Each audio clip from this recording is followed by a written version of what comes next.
What's up everyone, how are you all? Today we are back with another amazing what if. What if the Shinobi Alliance read Naruto's future? If you enjoy then please like, share and do comments. And also check the description box to original creator of this beautiful creation. Konoha. Tsunade Senju. The Godem Hokage of Konoha sighed loudly when she finished the huge stack of paperwork her assistant, Shizune.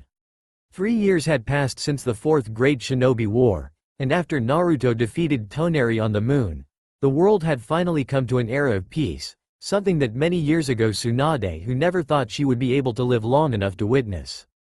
All the shinobi and kunoichi around the elemental nation looked up at Naruto, at their savior.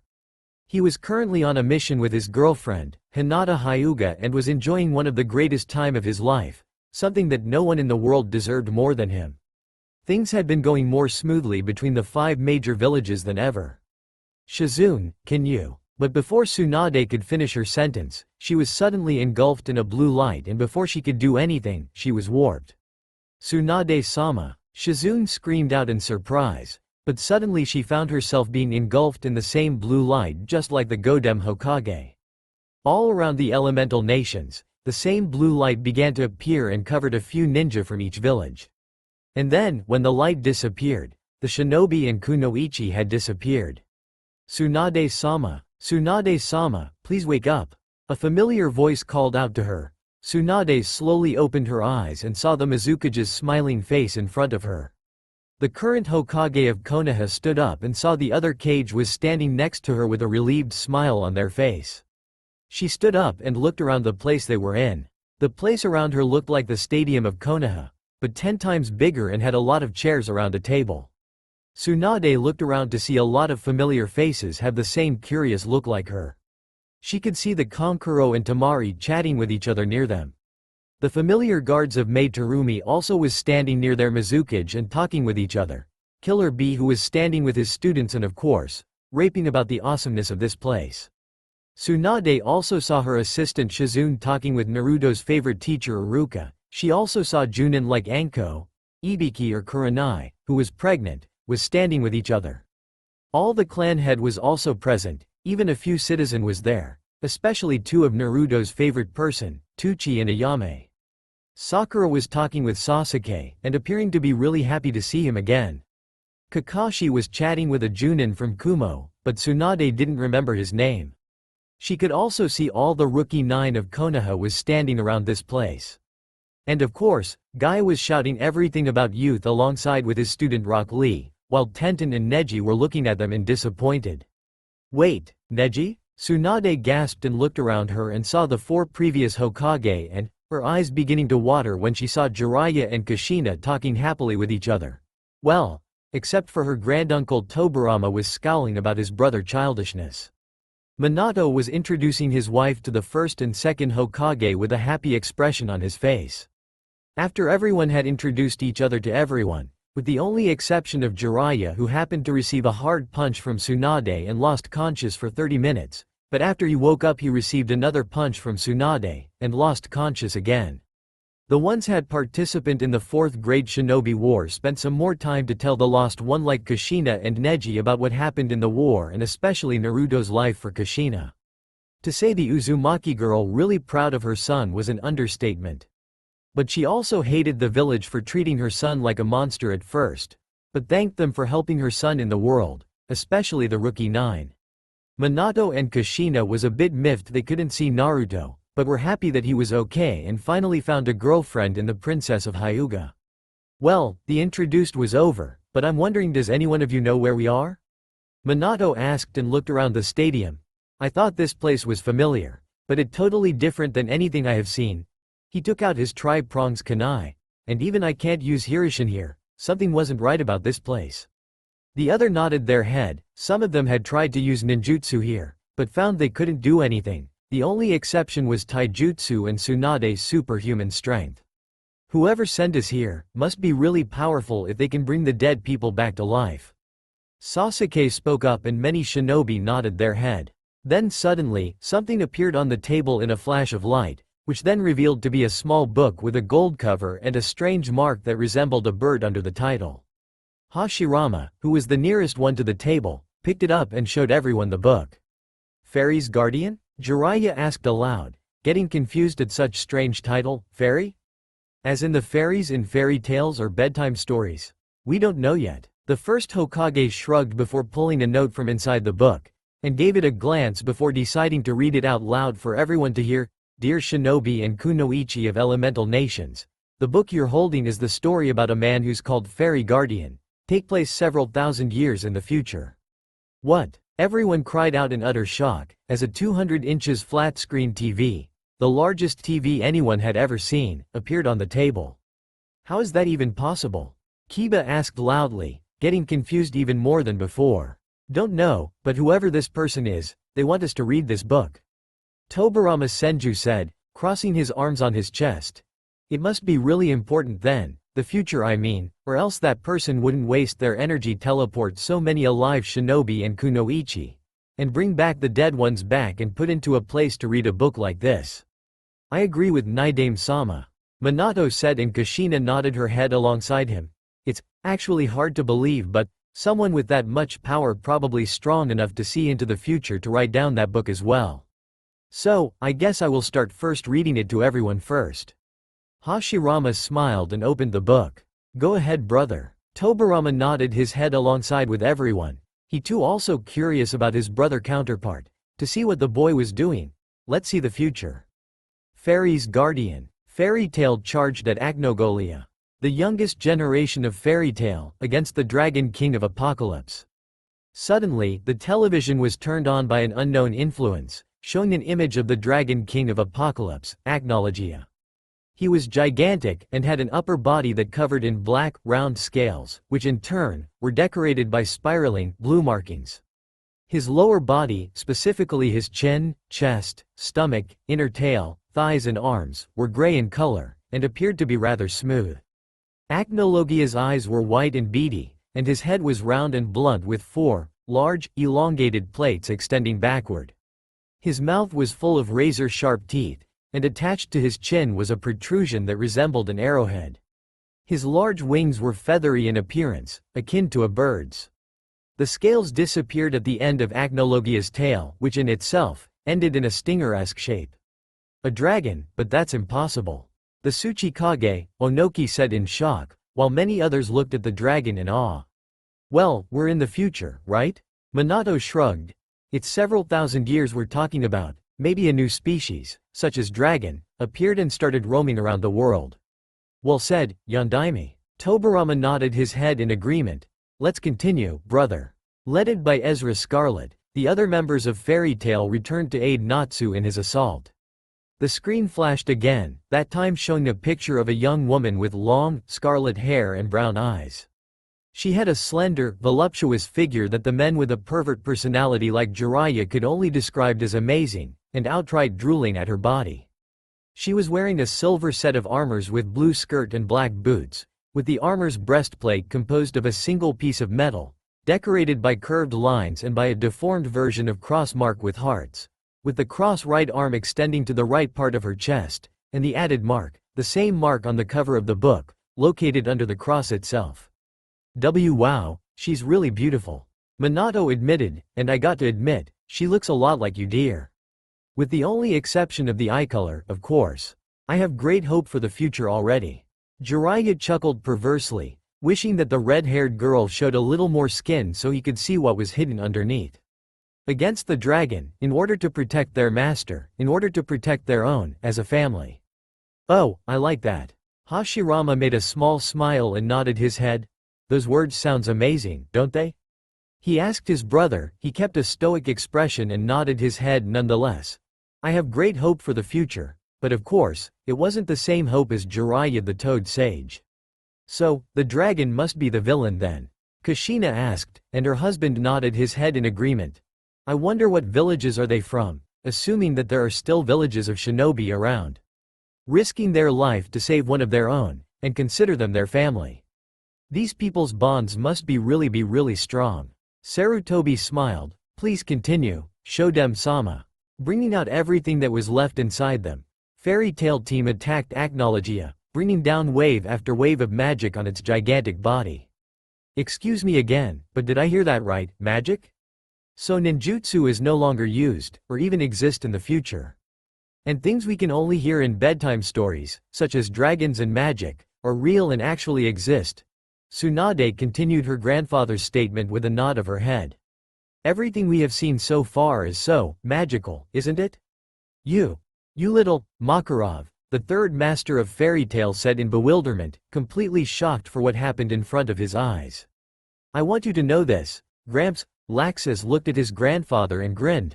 I was against this. But do you really think that they're the kind of people who can run away and leave an old geezer behind? His grin got wilder as his hands sparked with lightning that could slay dragon. It's your guild, after all. From what we have heard so far, I believe that the black dragon attacked them, but the old man decided to stay behind and hold him back while he led his people, his guild, to run away. Tsunade said with a small smile. That's some really noble action, don't you think? That action must be from the feeling of love. His guild must be really important to him and really care about them. You idiots! Tears swelled up at the corners of Makarov's eyes. He couldn't believe it and he didn't know what to say. He just watched on while sobbing quietly. We really need more of these people in the future. Hashirama smiled fondly at the old man named Makarov.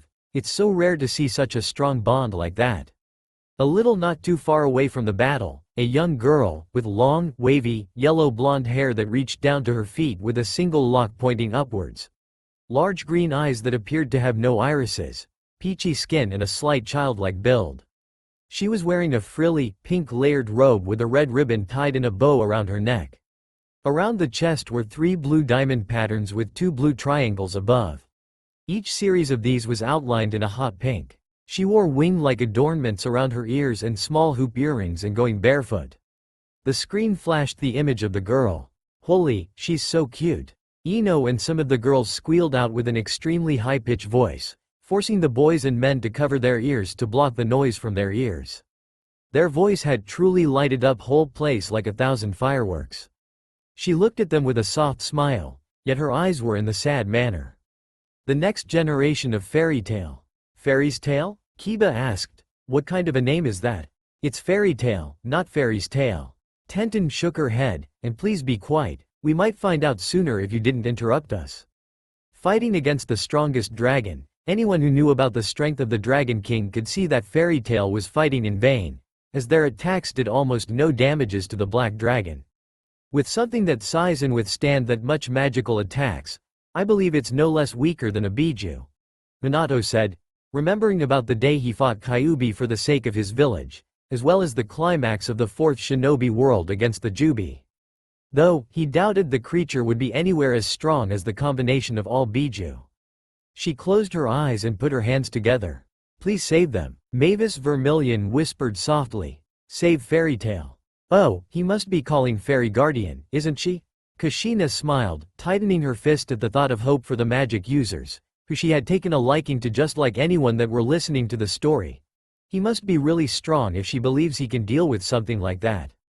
Because I dare say that this thing is as strong as Kyuubi. But does anyone feel surprise at her presence? Tobarama asked. She was there the whole time, watching the battle, yet no one seems to notice her. Yes, they must be focusing in fighting the dragon, but don't you think it's a bit weird? The Nidaime Hokage looked around. Plus, with her expression and the way she is carrying herself, I don't think she is a normal kid.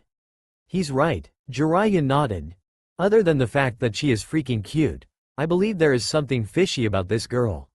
Let's continue, Oji-sama. Tsunade turned to her father, who nodded and returned his attention to the book. R-O-O-A-R-R-R-R. The black dragon roared angrily and stomped its hands onto the ground, knocking the members of Fairy Tale away as if they were mere flies. The Dragon King spread its wings and took off to the sky before looking down at the island and opened its jaw, sucking in a mass amount of air strongly. He is going to breath fire? I feel something nastier than just fire coming, Hashirama said as everyone held their breath, as the climax of the battle was approaching. Yuwa, Natsu cried, falling on top of Lucis' back and was blown back several feet. Is everyone alright? Urza asked loudly as she got up from the ground. At this race, there is no chance for them to win. These guys are really tough, aren't they?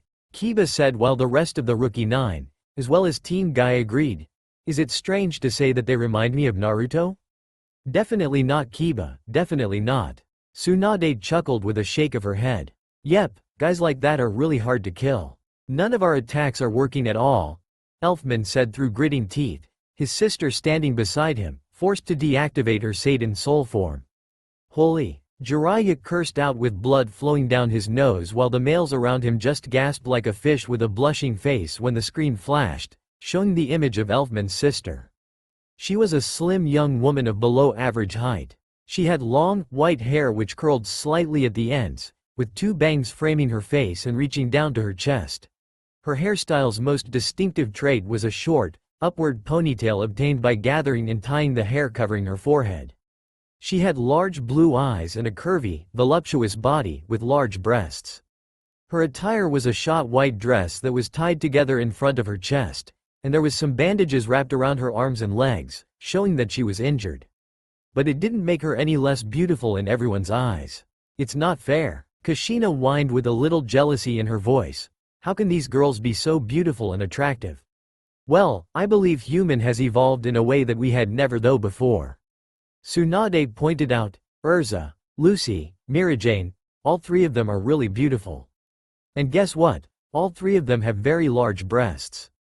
Jiraiya cheered excitedly with his thumbs pointing up. I love the future, he cried. Ignore him, he's always like that anyway. Tsunade shook her head in disappointment. He didn't change, even after his death. This thing isn't using the strength it used when it fought me. Gildart thought as he gritted his teeth, looking up at Acnologia. It's just playing with them. Seriously? Kiba shouted in shock, and Mirajane seems like she's injured even before the fight.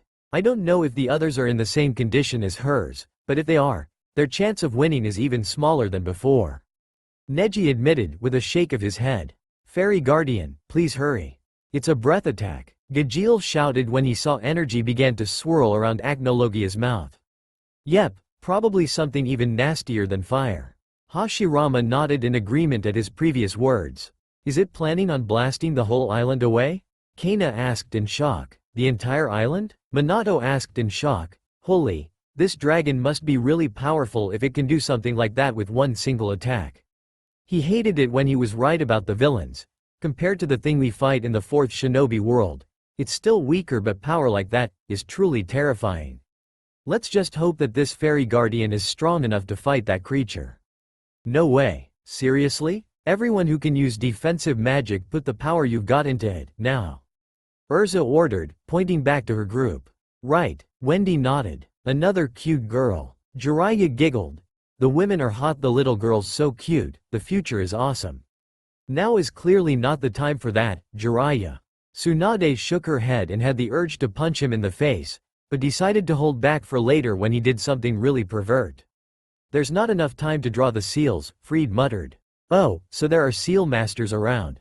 Kushina said, but I doubt there are anything other than the Shishikyujin is strong enough to block an attack at that scale and power. And I doubt any of them could use such technique. The others nodded their head in agreement. There's plenty of defensive magic that does not require writing symbol or seals, Levi said hurriedly, sweats pouring down her forehead. By now anyone could feel the vast amount of magic Acnologia was emitting, even from there. Everyone, focus all your magical energy on Fried, Lisana shouted. Oh, with that hair color, she must be Myra's sister then. Everyone, let's join hands together. Mirajane Strauss said and offered her hands to the nearest person, her brother, as he took it. We can't let it end here. Natsu cried and grabbed Luce's hand. His other hand quickly took Urza's hands into his. Okay, we'll never give up, Lucy shouted, as tears flowing from her eyes. Everyone, join your power together as one. Gray also joined in, holding Juvia and Luce's hands as Fairy Tail stood in a circle. Everyone just sat there silent and waited patiently for the Hokage to continue. Laxus turned to his grandfather and offered him his hand, smiling softly to the tiny old man whose body was shaking, looking at his children in absolute shock. He considered them his children. Sarutobi smiled. Dear Kami, don't let anything happen to these people. Some of the people prayed, wishing for the best to happen and the tide to change. Worse things always happen to the best kind of people. Minato smiled and squeezed his wife's hand comfortingly. Then, gently he put his hand in Lax's much bigger hands. A smile made it to his face. "We'll all go home together," he said. Fairy Tail stood in a circle as magical energy flared up around them. "To Fairy Tail!" They cried out all at once, looking up at Acnologia, who then unleashed his breath in a gigantic blast. The whole sky lifted up as the massive attack of Apocalypse approached them. The whole Tenro Island shook violently at the amount of magic released by the Black Dragon. Facing their death, and believe in each other till the end, Hashirama said quietly with a sad voice, "These people will forever have my respect." The other shinobi nodded. A few kunoichi quietly sobbed for them. Mavis opened her eyes and smiled softly. "You came, after all," she whispered softly. "Yeah, eh?" The Raikage grinned and shouted as the whole alliance of shinobi cheered out loudly in excitement. "About damn time. Looks like the tide has changed." Tobirama nodded his head, being the only one who was keeping his cool around.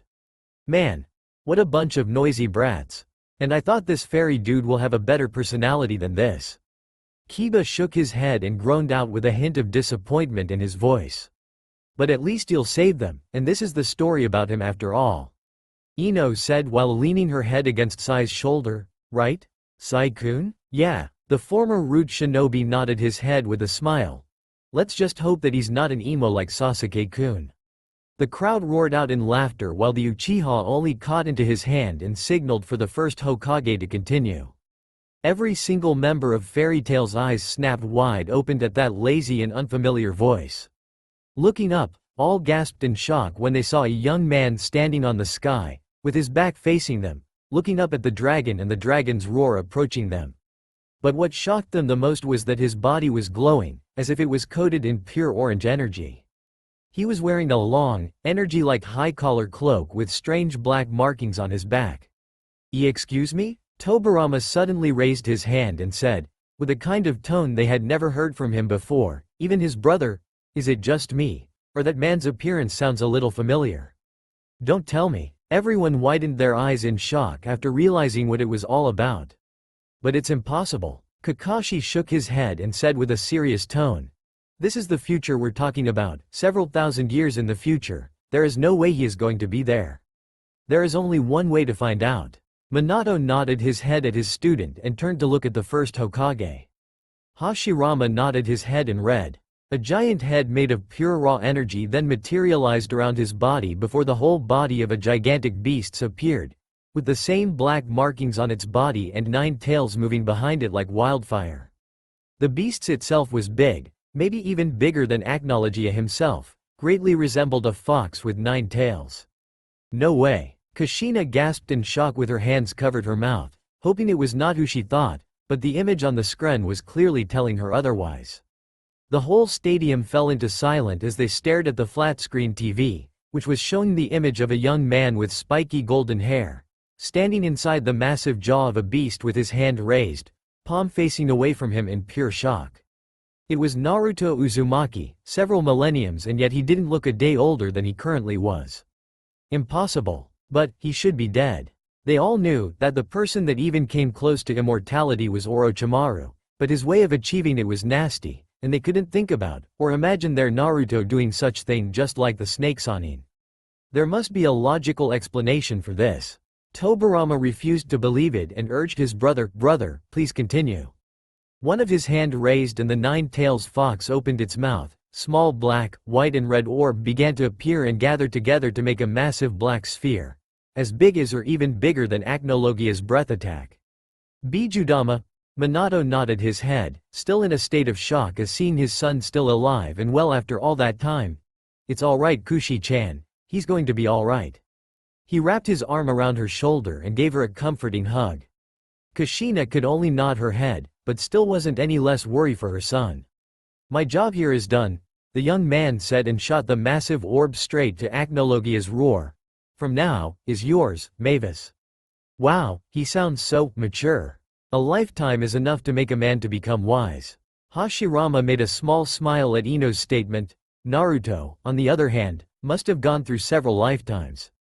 If he's really an immortal, then it's not that much of a surprise. "I understand," the first master of Fairy Tail said and closed her eyes.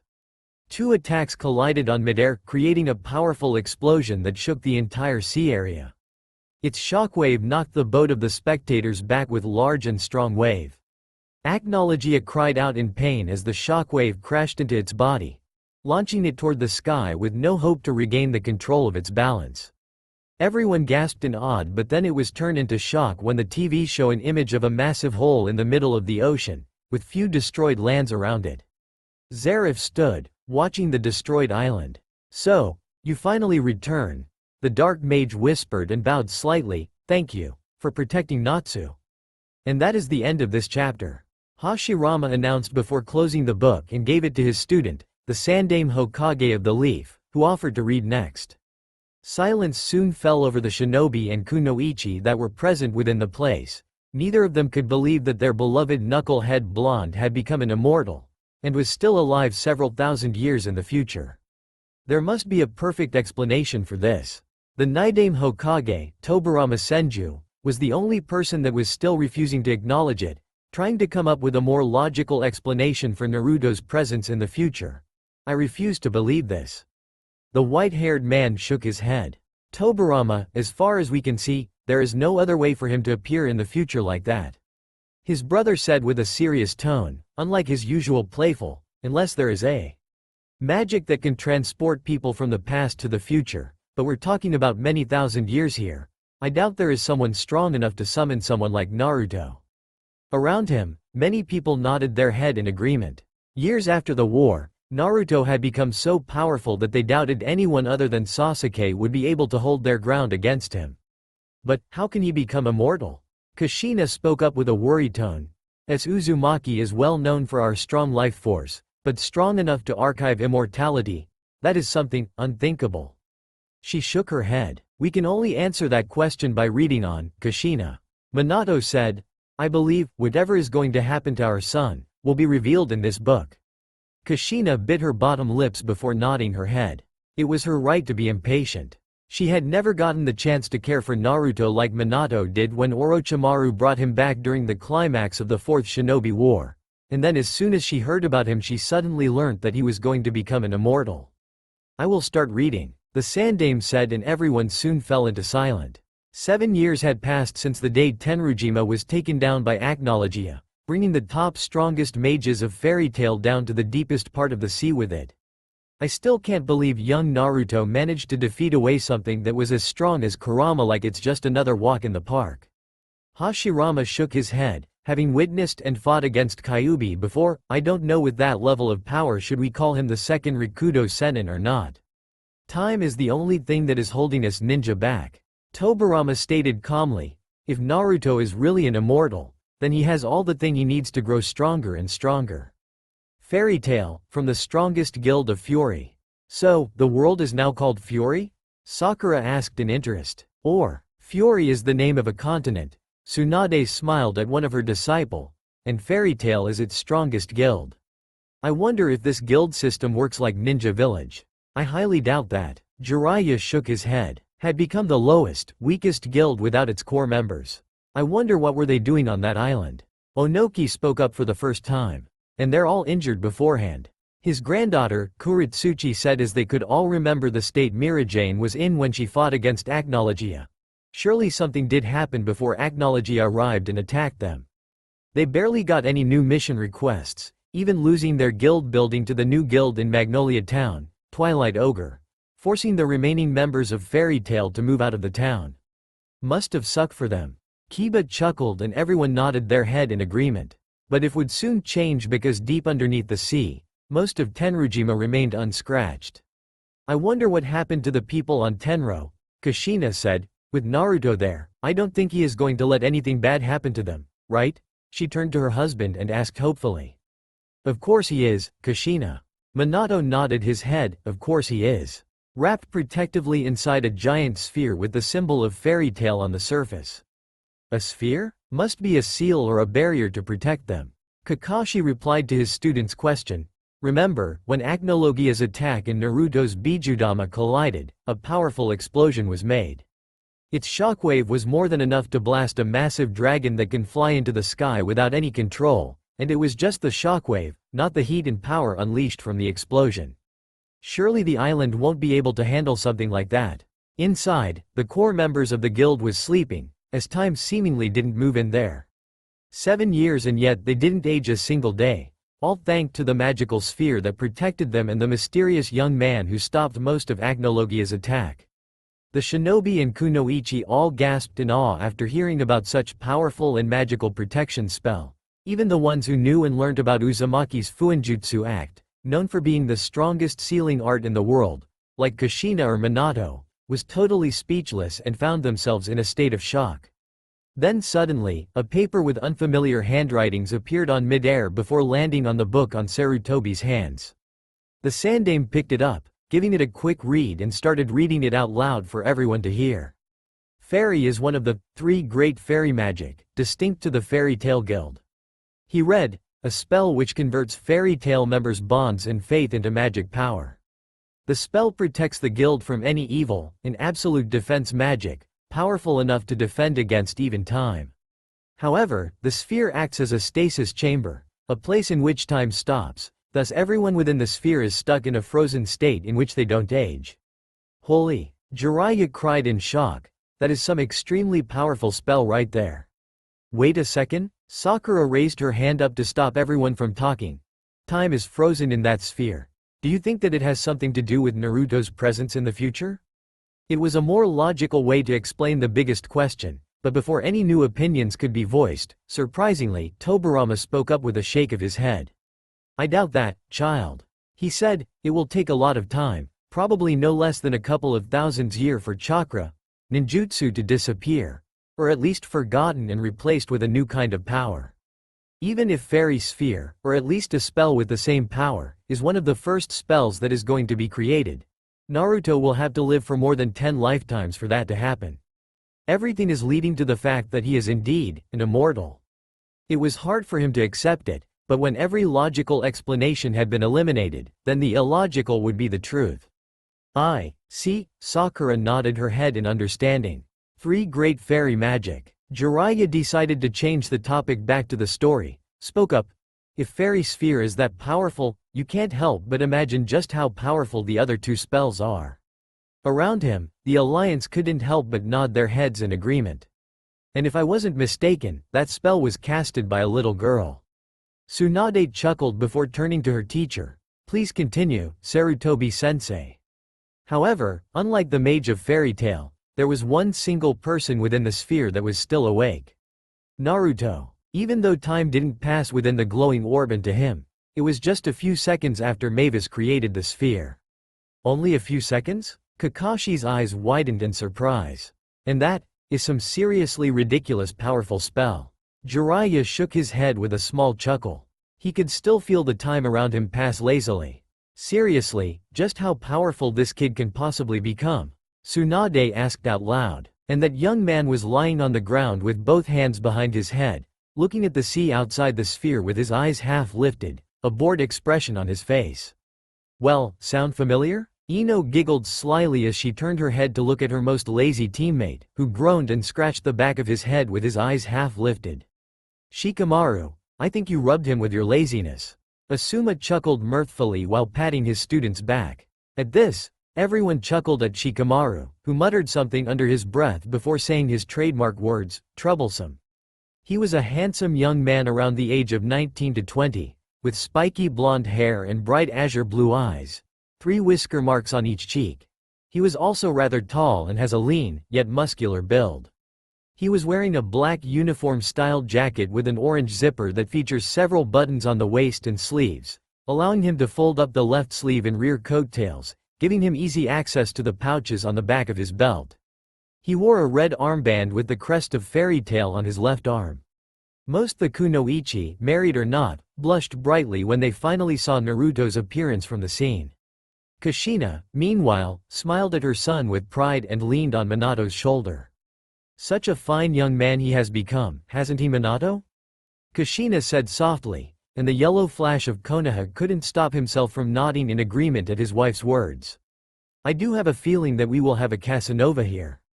Kiba whispered to his teammate, Shino, who only nodded his head. 2 whales, the young man muttered, mostly to himself. Mating season already? He wondered out loud.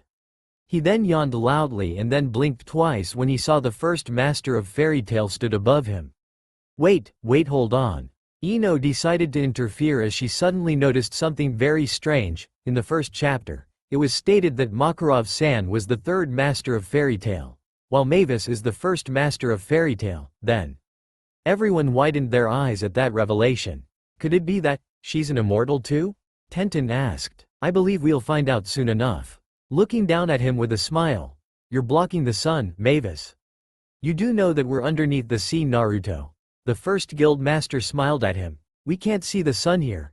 It was actually kind of dark inside the sphere. He changed, didn't he? Sasuke asked, closing his eyes. Indeed, there is many differences in the way he talks and carries himself. Kakashi nodded with an eyes smile. Time can do many things, even to the loudest kind of people.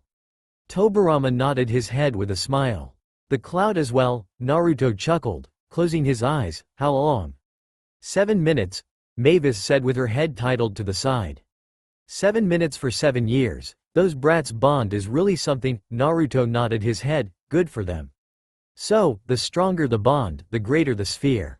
Minato nodded his head, 7 minutes for 7 years, from the way Naruto is saying that, I can tell that their bond is something very impressive.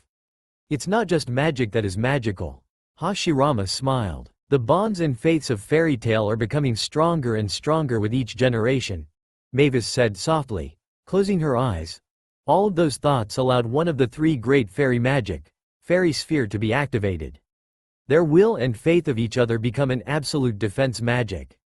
It has become such a wonderful guild. You know, I have the same feeling when I first heard about Konoha after all those years. Hashirama smiled brightly as he looked at the next generation of his pride village. The ones that inherited the will of fire and would soon pass it down to the next generation of Leaf Shinobi and Kunoichi. It is, Shodem-sama, it is. The Sandaime Hokage smiled before continuing his reading. Good for them. Naruto smiled and repeated his words before sitting up. Hey Mavis, there. But his eyes widened in surprise when the spirit of the first master of fairy tale wrapped her arms around his neck. Thank you, Naruto. For protecting them, she whispered softly. Even though Mavis was just a spirit, she couldn't touch him, but he could still feel the warmness from her. Ah tilde. The Kunoichi cooed warmly at such scene between Naruto and Mavis, which appeared on the flat scene TV to show it to everyone. Their similarities in hair and eyes colors made them look like biological brother and sister. Minato and Kushina also smiled, but inside they couldn't help but feel a little sad, wondering if they were alive and tried for another child. Perhaps a daughter, would that be the scene that they would see every day?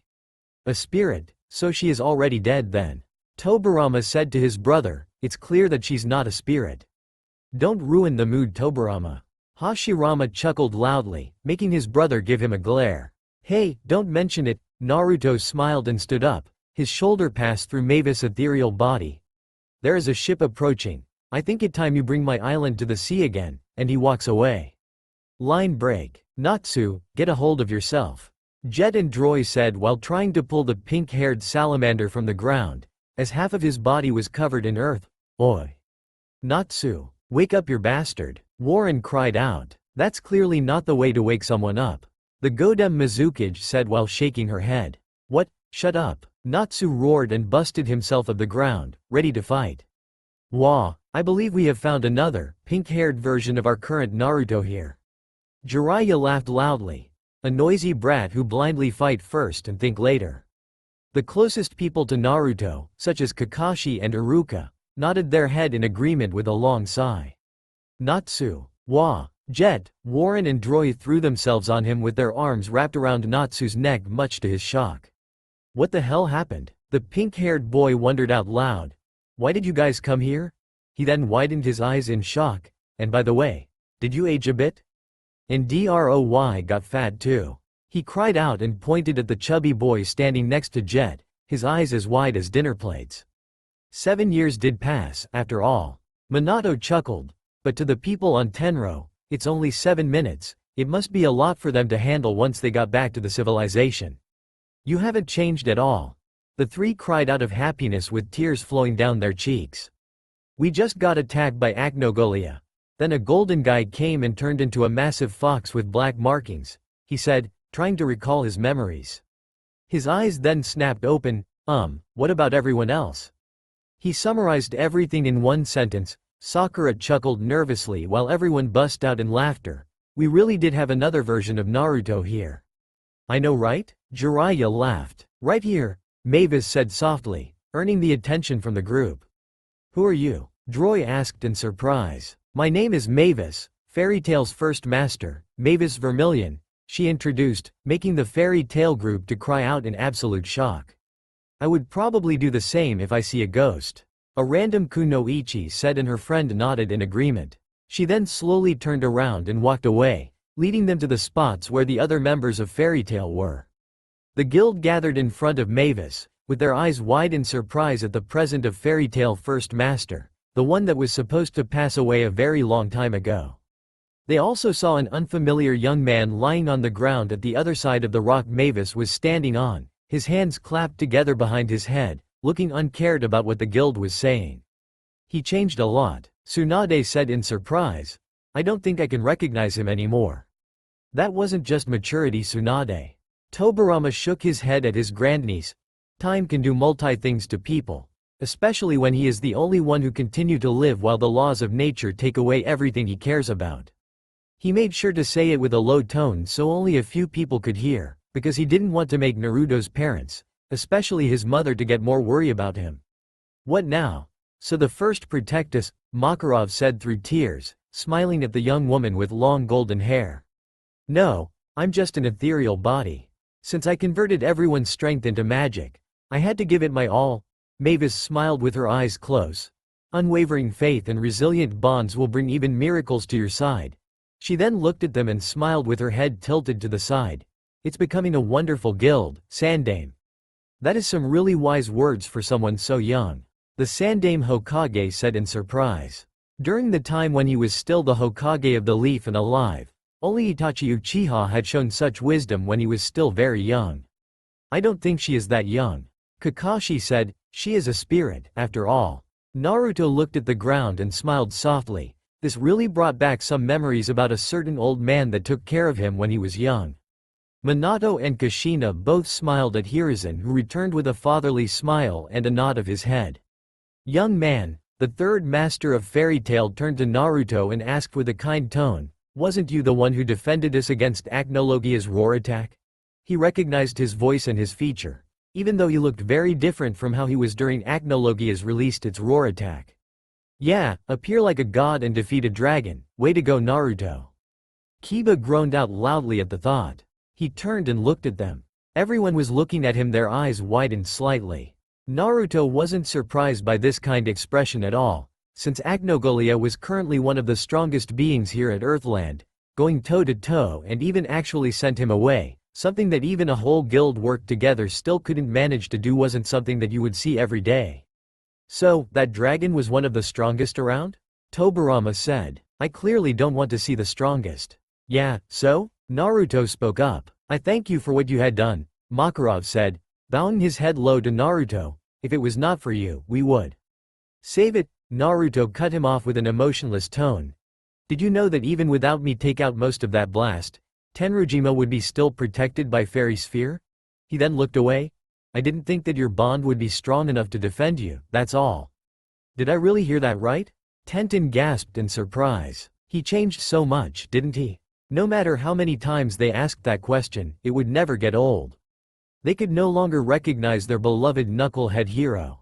Hard to believe I would live to see this day. Asuma sighed longingly. For some reason, I think we got an emo version of Naruto now. A Naruto with Sasuke's personalities, who could have known? Jiraiya chuckled while shaking his head. Oi, what the hell do you mean by that? Natsu cried out. My, he is like the old Naruto. It's like seeing himself when he was younger. Hiruzen said with a smirk, as he remembered the times when Naruto was still running around the village, pulling pranks and going all happy with his cheerful personalities, despite the heat glares and cold shoulders the villagers gave him. Natsu, Lucy spoke up instantly, warning him. Can I ask what your name is? Urza asked calmly, stepping up a little. Why need to know? His name is Naruto Uzumaki, Mavis said cheerily with her eyes sparkled in excitement. And he is a mage of fairy tale too. They all gasped at Mavis' announcement. So I guess that is why he is going to be called Fairy Guardian. Kushina smiled fondly, because he protects them, the fairies. With the way he is now, I doubt it is going to happen again anytime soon.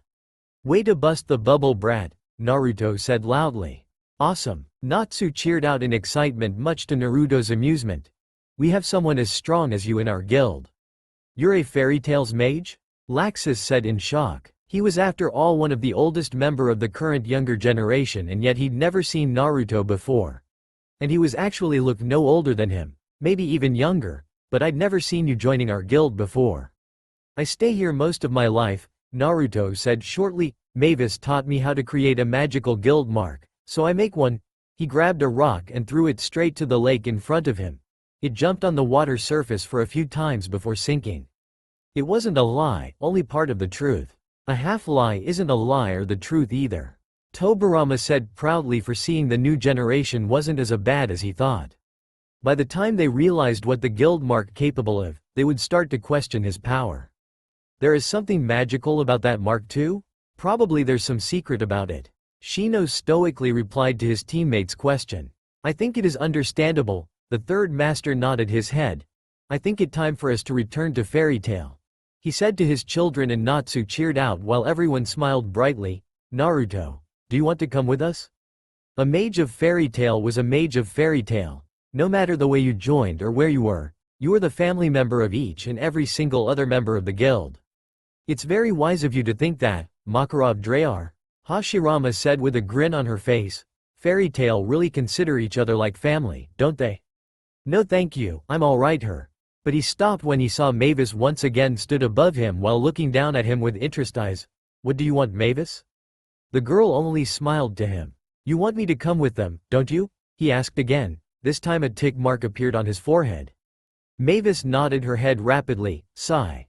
Alright then, he stood up and walked toward Fairy Tale. You can't refuse anything from such a cutie like her. Ino cooed excitedly. While the women nodded with her, but most the men groaned, but unconsciously they couldn't help but agree. Line break. UGMH. As soon as the ship began to move, Natsu groaned with his hand covered his mouth as he stood at the sideline of the boat, his face green. Motion sickness? Natsu asked the nearest person standing next to him. Lucy, Dragon Slayer EH? Dragon Slayer? Kiba repeated in surprise. Excuse me, are you telling me that a dragon slayer couldn't kill a dragon? Seriously? That dragon is probably too powerful for any dragon slayers. Minato spoke up, but I do wonder, is motion sickness a unique trait of every dragon slayer? And from the look of it, it's rather bad. Kushina followed, making everyone chuckle lightly. So lame. A grumbled. Yes. She nodded her head before turning to the other dragon slayer. All of them are really bad with transportation, save for Wendy. That little blue hair is also a dragon slayer? Ino asked in shock. What the hell? Did she really slay a dragon before? I don't think that is the point. Young Yamanaka, the second Hokage, shook his head. I believe Dragon Slayer is something akin to a title, or at least, they are the mages that wield the power to slay a dragon. In our stories alone, dragon is a very powerful being, so there must be a special kind of magic to defeat. Naruto nodded, looking at the girl who was running back and forth using her magic to heal the injured member of Fairy Tail. A healer? Tsunade smiled along with her two students. Good thing that we still have them around. I didn't thank you for saving us, so, thank you. Like I said, no need for that. Naruto shook his head. Even without me, you guys would still get out alive anyway. Accept the credits, brat. Onoki groaned out. You deserve it. Around him, everyone nodded in agreement. But still. A frown made it to Lucy's face, but then she smiled. I'm still grateful for what you did. I'm Lucy Heartfilia, nice to meet you. She offered him her hands. Naruto Uzumaki. Naruto took it and shook Lucy's hands. You said you stayed on the island most of your life and joined there with the approval of the first, Lucy asked curiously. So, you never come to the guild before? Yeah, Naruto could only nod his head. What kind of magic do you use? I had never seen something else. Look, can we just stop this 10-question game? Naruto cut her off, making Lucy to look at him in surprise and walked away with his hands in his pocket. How rude. Kushina pouted at her son's action. But you have to admit being asked about your abilities like that can be annoying. It's best to keep the information for oneself just in case. Tobirama said. Keeping secrets from family and friends sucked, but it was the life ninjas had to live. How cold of him. Gray said, appear next to Lucy, what's his problem anyway? I don't care. Wear your clothes. Lucy flinched and cried out in shock when she saw Gray stood next to her without a piece of clothes on his body. How did he manage to do that? He was with clothes on a few minutes ago. Everyone thought with a sweat dropped. Naruto walked to the end of the ship and looked at Tenryujima, the island that was his home after he decided to stay away from this world. He didn't know what Mavis was thinking, but she was a very wise girl and knew what was good for him. Like a wife, Jiraiya said while wiggling his eyebrows. No, like a sister. Tsunade corrected him, bringing her fist up to let him know that any pervert thought in it would connect with his face. For now, he would stick to the guild and see how it goes.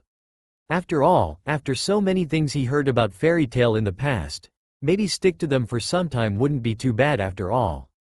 And that is the end of this chapter. The Sandaime Hokage smiled. Who want to read next? He asked, looking around. I will, Sarutobi-sama.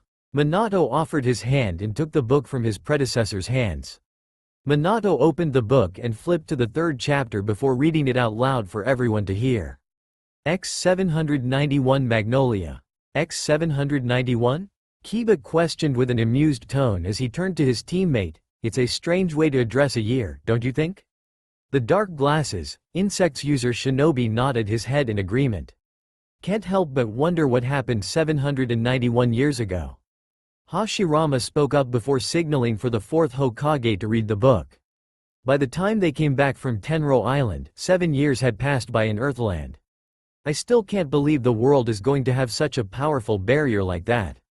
Kushina said, being in Uzumaki she understood Fuinjutsu better than Shinobi or Kunoichi within the place. She was the one who had learnt and used countless powerful seals for combat purposes, and yet she couldn't help but feel amazed at the power of Fairy Sphere.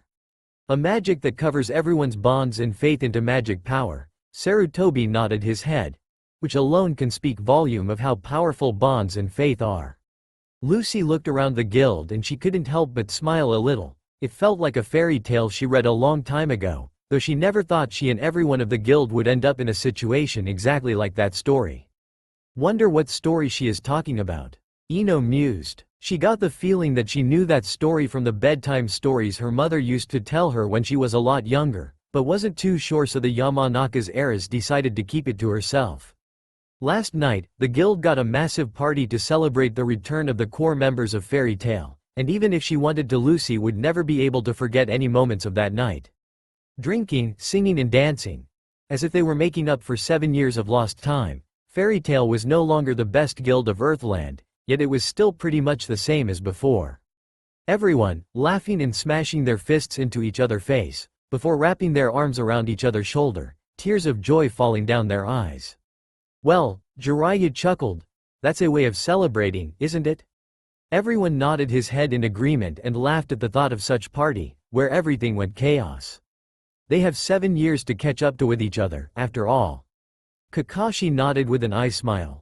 It might be only a few minutes for the core members of Fairy Tail, but for the rest in the world, it's 7 years straight. They must be really happy to meet each other again. But still, why do I have a feeling that there is a but in this? Sasuke spoke up and Sakura nodded her head in agreement. Everyone, except for one only person. See? The Uchiha shrugged. It's Naruto, no doubt about it. Everyone nodded their head in agreement and Kushina looked at the book sadly, wondering if there was any way for her son to return to his current self she heard so much about from the others and her husband. Naruto Uzumaki once again at his personal space, completely separated from the other. He got a table for himself at a corner of the room. He didn't drink any cup of beer Mira gave him or try to interact with everyone. He just sat there, remained silent all night until the morning. Well shit, the emo level has reached a whole new level. Jiraiya gasped slightly in surprise before turning to look at Sasuke. Sorry kid. He really doesn't have your personalities, he has worse. Like I said, time could do a lot of things to people. Tobirama stated calmly, immortality does come with a price. You might live forever, but the ones you care about will pass away normally when their time comes. He must have lost all hope in the living. Mavis must have seen this.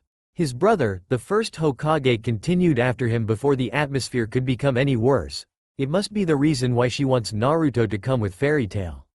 Just look at them, the way they act around each other, the way they bond with each other. I believe if there are anyone out there, in the future, that can help Naruto to believe in other, it's Fairy Tail. Let's just hope that thing will swing that way. But most of the members of the guild were too lost into the fun to acknowledge the blonde, who also appeared to be very grateful if they don't try to. For someone who lived most his life seeking for attention, Iruka stated, it's like he has become a complete different person. Agree. Kakashi nodded his head. After all, he had been there to witness Naruto's grown, from a boy who wanted nothing more than being acknowledged by everyone, to the hero that the entire world came to love and respect. It saddened him to see his beloved student would turn out like that. The fun continued until the doors of the small guild building was opened and 5 very familiar faces walked in with a smile on their face. Welcome back, everyone. Sherry Blendy waved to them cheerfully. She was a young, beautiful woman with blue eyes, pink hair, large breasts, and a curvaceous body. She wore a black vest top and matching skirt. The vest sported a collar and tie reaching only to her mid-chest, and aside from a light cloth band clasped above her navel, her belly and the inside portion of her breasts were exposed. She also wore a dark hairband with points resembling cat ears, and long black gloves reaching to her upper arms. Well, Jiraiya chuckled with a lecherous smile. Damn. He could only stare, with blood tricked down from his nose, at another amazing figure? Why are they so hot? Leave him. Tsunade sighed in defeat. While the way he was acting wasn't something she would approve, even in the next million years, he did a really good job in lightening up the mood and brought a laughter back to the alliance. Looks like it's turned back into a noisy guild. The one who said that was Leon Vastia. He was a slim young man of average height with a muscular and toned body. He had bluish silver hair, most of which were spiky strands that jut upwards on top of his head, except for some which are kept pointing down and partially cover the upper left part of his face. The boys are so dreamy, too. Some of the younger kunoichi squealed out in delight. Behind him were Jura Nikis, Yuka Suzuki and Toby Horhorta, all them wearing a smile on their face as they greeted the mist mages of Fairy Tail. Okay, so maybe not all the boys. The men couldn't help but sweat drop at that. And when I thought their guy Sensei and Lee have the worst eyebrow possible. Tenten winced in disgust at large and long Yuka's eyebrow.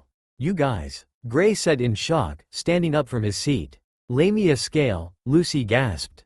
It had been a long time since she last saw them, as they were Fairy Tail's alliance during the battle against one of the strongest Dark Guild of Balam Alliance, Oracion Cease. So, bad guys and their not-so-little occasions will be still around in the future. A grumbled, tightening his hands into fists. Good thing that the kids are going to have each other back, unlike us a few years before the Fourth Shinobi War. Yeah, our villages didn't get along well before that, even during the final meeting before heading to war. Maid Terumi nodded her head in agreement. When we're searching for Tenro Island, Blue Pegasus and Lamia really helped us out, one of the guild's members informed them, forcing Gray to make a forced smile as Leon's smirk. Looks like we're in their debt now. Don't worry about it, Blue Pegasus made it out there first, but we have much more power, Leon smirked confidently. Who cares about that? Gray's sweat dropped, saying uncaringly.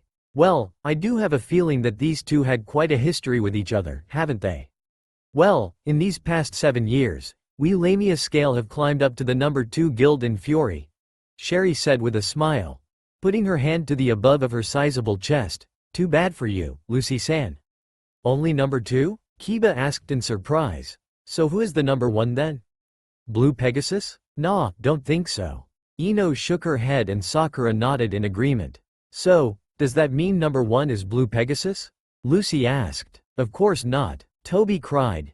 There's no way that could happen. See? Kiba nodded while muttering something about woman and their institution under his breath. Settle down, Yuka calmed his friend with his usual expression. No, it's not Blue Pegasus. Well, enough about that. Jura nodded his head. What's important is that everyone is okay. His eyes then caught the young man who was sitting by himself at a corner of the guild hall, which was very strange considered what kind of a guild Fairy Tail was. So he couldn't help but ask, and who is that young man over there? I have never seen him before, have I? Damn, that place must be noisy all the time. Anko whispered in amazement. Yeah, only one person doesn't act like them and he's immediately noticed by the others. Kurenai agreed with her best friend. Our fairy tale was just that popular, they used to be the #1 guild of fury, didn't they? Immediately the guild became silent, uncomfortable silence, making the mages of Lamia scale widened their eyes slightly at that. Naruto however, completely ignored the silence and continued to mind his own business, by closing his eyes and sitting completely still. Is he mediating? Jiraiya turned his head to ask Sasuke. The brat can use senjutsu, right? Maybe he's mediating and becoming one with nature. Completely still was the usual words he and the Sennin used whenever they were talking about senjutsu and natural energy, as well as the way to absorb it into one's body. Possible, but for what reason? Sasuke nodded his head and stated calmly, plus, I don't think Naruto needs to stay completely still to absorb natural energy anymore. He can go into that Sennin modo almost instantly, can he? The Toad Sennin widened his eyes in surprise at that. Damn, that brat is quite something. He then turned to Kushina and gave her a thumb up, good work Kushina. He grinned broadly at her, and Kushina could only nod her head in response, but she did have a proud smile on her face. Did I say something wrong? Jura asked, looking around. No, not at all Jura-san. Lucy shook her head with a nervous smile. It's just that Naruto is not very sociable. We met him on the island, Makarov spoke up. He was drinking a cup of beer, from what he told us. He had been staying there for quite some times now and joined Fairy Tail long ago. Oh, is that so? Leon nodded his head. This is kind of new, don't you think? He turned around and asked Sherry, who couldn't help but nod her head. He is just shy, that's all, Mira said with a small smile, holding a tray with a couple of cups of beer on top of it, though she wasn't too sure herself when she said that. Naruto? Shy? Iruka made a small laugh after that. I don't think Naruto's name and the word shy could ever go alongside with each other. Unless we're talking about Hinata. Kakashi pointed out with a slight chuckle. But Hinata is not that shy anymore. Sakura decided to defend her friend by stepping in the conversation between their sensei. Sure, she's still blushing around him, but she has some huge improvement in her confidence, you know. Oh, sorry. Kakashi laughed while scratching the back of his head. Don't mind me Minato-sense, please continue. But he's super powerful. Natsu suddenly appeared in front of Lamia Scales group and said with a cheerful smile, he stopped a dragon breath attack by. But before he could finish that sentence, a table dashed on the ground suddenly appeared and slammed into him, sending the poor pink-haired boy across the room before crashing into the wall. Well, some of the ninja chuckled and smiled while Sakura was saying that, guess who did that? How rude of him. Kushina huffed and crossed her arms on her chest. If I was there, I'm sure I will. But before his wife could go any further, Minato decided to carry on. All head turned to the other side of the room and saw Naruto standing there with his feet raised a little. After seeing him sitting for all night and all day in the same position, this of course was a surprise for the Fairy Tail's members. The bastard will make a fine hermit someday, won't he? Kiba laughed, but he knew that Naruto could no longer age to the age he could become a full of experience old geezer. I would like to keep that information for myself, thank you very much. A true shinobi. Tobirama nodded his head firmly. After that many years, I see that he's still carrying the legacy of our era. Well, Hashirama looked at his brother for a second before turning to Minato. Ignore him, carry on Yondaime. Tobirama could only make a face at his older brother's words. He spoke up with a lazy tone, putting the picture he was holding into his pocket. Everyone couldn't help but look up in interest at the mention of that picture, and couldn't stop wondering who was on that picture he was keeping with him. He grabbed another free table and pulled it toward him, putting both of his feet on it and leaned back slightly against his chair. What? Naruto asked when he saw that everyone was looking at him. How cold. Ino shuddered at the thought of a Naruto like that, especially after she had spent so many years getting used to the cheerful and hot-headed Naruto. Sigh. You get the idea, Makarov said to Jura. Of all the kids in Fairy Tail's younger generation, which he believed Naruto to be a part of them since he didn't look any older than 19. Wait Minato. Kushina held up her hand to signal her husband to stop before speaking up. Naruto's 19 now, right? She asked worriedly, and many people widened their eyes in realization. So, it's going to happen in a few months or weeks? Sakura asked in shock. I don't think so. Hashirama suddenly spoke up after spending some time thinking about it. Remember that Uzumaki's life force is very powerful. Naruto could look 19 for 20 years, 30 years, or maybe more. I met Mito when she was 50-year-old, and she didn't look a day older than mid-20s. Don't worry, Kushina. Minato squealed his wife's hand and said comfortingly, our son is going to be alright. He can take care of himself, you know. But his words didn't make the red-haired woman any less worry for her son, and could only nod in response so her husband could carry on with the story. The blonde was the hardest to read and to understand. If he didn't know any better, he would think that Naruto wasn't a part of their guild, and didn't want to be a part of it. But he trusted the first's decision. After all, she was one of the founders of Fairy Tail, a very wise young woman. If she said Naruto was Fairy Tail's mage, then Naruto was Fairy Tail's mage. Now I really want to meet this girl. Tsunade spoke in amazement. She just seems to be too smart for her age, don't you think? She was one of the founders of Fairy Tail, and while she's simply a spirit, she could create one of the most powerful barrier we have ever seen. Tobirama nodded his head at his grandniece's words. Not to mention even Naruto, an immortal who lived many thousands years, in the last chapter made a compliment about her wisdom. I believe that she can also see into his heart, and realize the person he truly is as well. Sarutobi said after his predecessor, a fearsome young woman, isn't she? To most people, fearsome was still a huge understatement. After that, Lamia Scale left Fairy Tail and everyone soon returned to drink with each other. There is a line break right here. Minato informed them before continuing. Beer? Mira walked up to him and asked cheerily. At first when she brought those cups to him, she didn't say anything to him because she afraid that he would get angry or something like that, but now when he finally talked something, even if it was just a few words, she could comfortably communicate with him. What a bastard. Kiba commented, I would definitely ask a girl like that out if she invited me for a drink. Well, I would like to see you try, mutt boy. His sister, Hannah, teased him with a pat on the back. So, barely a week there and he already has a fan? Jiraiya giggled perversely, good for him then. I don't think Mira is that type of girl, Jiraiya. Tsunade showed her former teammate her fist, daring him to make any comment or objection. Suna is right. Hashirama nodded his head with a smile. I think she's also a bartender or waitress or something like that. Quote, no thank you, Naruto replied shortly, making the smile on Mira's face disappeared. That's not how you talk to a girl, Naruto. Kushina groaned, holding her head at the way Naruto was acting. What an asshole. One of the shinobi from Kumo spoke up, and many agreed with him. Oh, then. Would you like to drink anything? Instantly the smile returned to her face and she tried to make him open up once again. You must be thirsty. Naruto turned to Mira and stared at her for a moment before sighing. With just a glance he could tell that Mira would never stop bothering him until she got what she wanted. Finally, Naruto's mother smiled, exhaling a long breath she didn't know she had been holding. A cup of water should be fine, Naruto said, and Mira smiled brightly at that. She quickly ran away and found an empty cup to get Naruto some water. Excited, isn't she? You don't drink? Gildart spoke to Naruto, following Mira's example of trying to interact with him. Not that I have anything against it, but you don't seem like the clean type boy to me, young man. Oh hell no, Kiba shook his head with a wide smirk. That guy drink, and he can hold his liquor very well. The shinobi of his generation, including Choji, nodded their head in agreement, as they could remember the last time they saw Naruto drink. The Akamichi once challenged Naruto for a drinking contest, but it didn't end well for him because Naruto was completely fine no matter how many cups of sake he drank during that contest.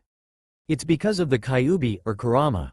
Kushina explained, Jinchuriki cannot get drunk because their Biju's chakra increase the metabolic rate to at least 4 or 5 times stronger than normal human.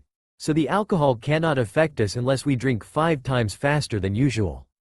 Oh, his daughter, however, was completely opposite, because she was drinking from a whole barrel of beer, holding her liquor even better than him, her father. Bad luck for him then. Asuma chuckled while smoking on his cigar.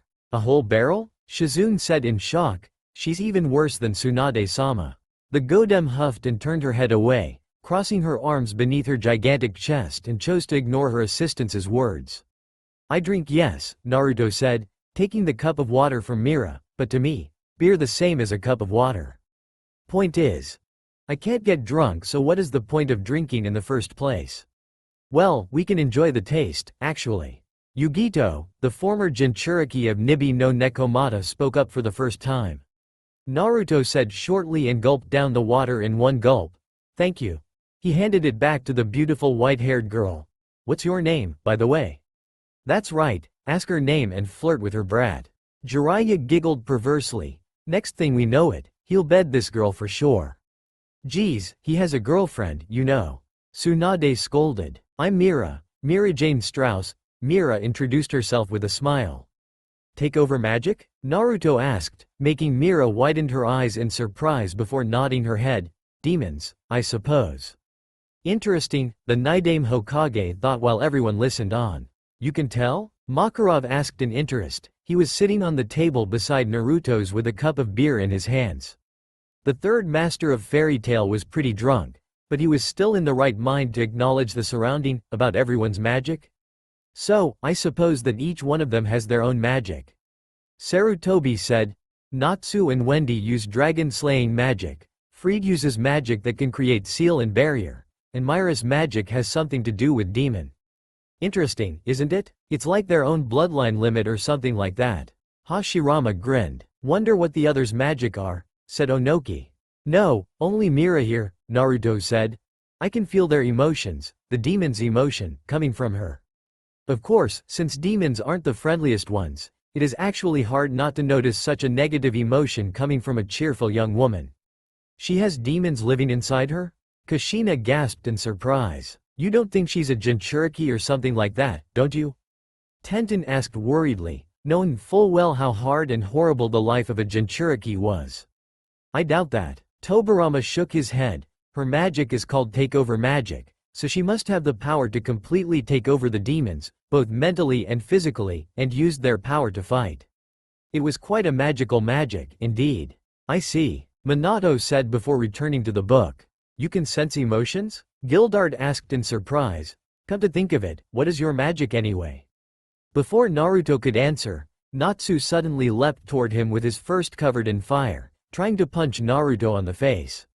Naruto, however, already saw this coming and moved his head back a little, avoiding Natsu's punch at the last moment, making the pink-haired dragon slayer's fist to collide with the table. The hell is wrong with him? Kiba cried out in shock. Oi, don't go around attack people like that. Most of the members of Fairy Tail screamed out in a dramatic manner, pointing their hands at Natsu. I take that it happens pretty often then. Kakashi mused, while scratching his chin, appearing to be deep in thought. He's just like a mini, pink-haired version of Naruto. Tsunade sighed while shaking her head, as she could still remember how immature her godson was when he was younger. Natsu, Urza said out loudly with a stern tone, what do you think you are doing? Lucy already told me that you don't want to tell us your magic. Natsu stood up, punching his palm with fire flared around his body, grinning with a confident expression on his face. So I guess I will just have to force you to spill it out then. He pointed at Naruto. I challenge you to a fight, he declared proudly.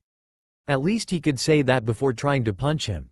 Kushina pointed out. Do first, talk later. Sakura giggled softly. Sound familiar, guys? The rookie nine all busted out in laughter immediately after that. Nah, not interest, was Naruto's answer to the challenge. With the way Naruto was, no one was surprised by his reply and even expecting him to make a response like that. What? Natsu roared out. I challenge you right here. Not even Urza answered it like that. Even though she always win, Happy added in with his trademark gesture. Well, at least we have some capable girl around to keep that kind of boy in check. Tsunade smiled fondly, and many kunoichi nodded their head in agreement. Okay then, Natsu roared and his magic flared powerfully. I will force you to fight me then, and charged at Naruto, who only turned his head to look at Natsu. Well, I don't think he is going to dodge. Tobirama said, with that kind of opponent, Naruto can easily take him out by overwhelming his will to fight. Just wait for it. Even though Urza and even Makarov wanted to stop Natsu from attacking another guildmate inside of the guild, which was already too small for a fight in the first place, they couldn't help but hold their breath and try not to blink in order to fully see what Naruto would do. They all agreed that the young man over there was powerful, too powerful for someone so at his age. Not even Gildart, the ace of fairy tale, could match a corner of the power of the mighty Dragon King, and yet Naruto managed to send the beast away and negated one of its strongest attacks with his own. Little did they know that the rest of the guild was also thinking the same, especially the one who was there to witness his power. Then suddenly, when Natsu's fist was about to collide with Naruto's face, the pink-haired boy suddenly stopped dead in his track. Smooth. Kiba grinned.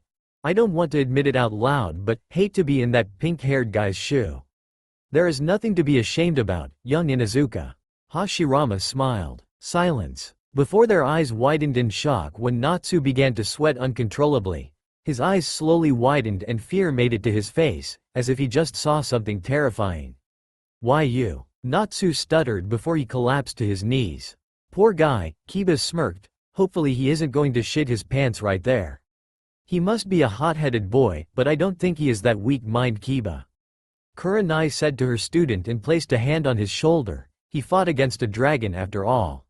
Like I said, Naruto turned back to his table, saying lazily as Natsu put a hand on his chest, trying to catch his breath, not interest. He defeated Natsu by staring at him? Jet gasped in shock. What the hell? Gray muttered in shock. So it has never happened before? Sakura asked in surprise. Well, I really doubt that, was the only reply she got. Gildart gulped slightly at that. He didn't know what Naruto just do, but clearly it was more than enough to put the incredible brave salamander of fairy tale down to his knees, something that had only happened once before when he decided that he would no longer go easy on him. From Naruto, he didn't even feel a slight bust of magical energy nor he saw his body move. All he did was sit there and, like Jet said, stared at Natsu. Have enough yet? Naruto asked, glancing down the spot where Natsu was at. You're strong, the dragon slayer of fairy tale said with a wide smirk, glancing up to Naruto. But, I won't lose to you. Oh ho, that's some gut he has there. The first Hokage said excitedly, with a large smile on his face. This boy is quite something, isn't he? He has gut and the will to never give up. Jiraiya smiled fondly with a nod of his head, just like our Naruto. Ho! Everyone widened their eyes when they saw Naruto's lips curled up a little in a small smirk. The first expression they had ever seen on him other than emotionless and laziness. Nice eyes you got here, kid. Kid? Natsu asked before exploding. What the hell do you mean, kid? I'm no older than you, bastard. But he was immediately held back by Lucy and Gray. So, Lucy must be like a bustier Sakura-chan, and Gray is a friendlier and more youthful version of Sasuke-kun? Lee said while scratching his chin, causing both Sakura and Sasuke to glare at him for comparing them like that. Well, Team 7 assembled. Now we only need Kakashi-sensei and the team as well. Shut up, Natsu. Urza appeared next to him and quickly knocked him out, with a punch to the head. Grabbing the scarf of the unconscious boy, she turned to Naruto and said with an apologetic tone, My deepest apology, Naruto. He is rather immature for his age. And we have a rather violent version of Kakashi-sensei right there as well. Everyone's sweat dropped while Kakashi could only laugh nervously. More like Tsunade, if you ask me. Jiraiya whispered to Minato and Kushina, who clearly didn't know how to respond. Don't worry, the kid reminded me of myself when I was young. You have no idea, Naruto. Naruto shook his head, the smirk on his face turned into a small smile. He got gut and will, that's all he needs to grow strong. So true. Though, a certain snake-faced Sannin wouldn't agree to that. True. Makarov nodded his head. Naruto Uzumaki turned out to be more mysterious than they thought. Naruto Uzumaki turned out to be more mysterious than they thought. Minato read before announcing, well, that's the end of this chapter. Who want to read next? Kakashi raised his hand and accepted the book from his teacher. That was a very interesting chapter. We got to learn so much about the future. Hashirama smiled fondly at the thought of Fairy Tail and their strong bond. I can't wait to see more. We will, Shodem-sama. His student, the Sandaime Hokage said with a nod of his head. I believe that's the reason we're here, to learn about Fairy Tail and young Naruto's journey with them. But I don't think we can call him young anymore. Asuma shook his head, sighing heavily. I hope they'll be able to change him. Kushina said softly, I don't want Naruto to continue to act like this. No one does, Kushina. Minato held his wife's hand. Let's just listen to the next chapter, shall we? The redhead Uzumaki looked at her husband before nodding her head. And with that, Kakashi started reading. Fairy Tale. Makarov stepped out of his office with a mission request in his hands. We have a new mission. The mages bellow, save for Naruto cheered out loudly from hearing the announcement from the guild master. So, they still accept missions just like us. Jiraiya nodded his head. The system is not that much different, it seems. Yes, but I don't think these kind of people will be willing to take the most serious requests, like assassinations.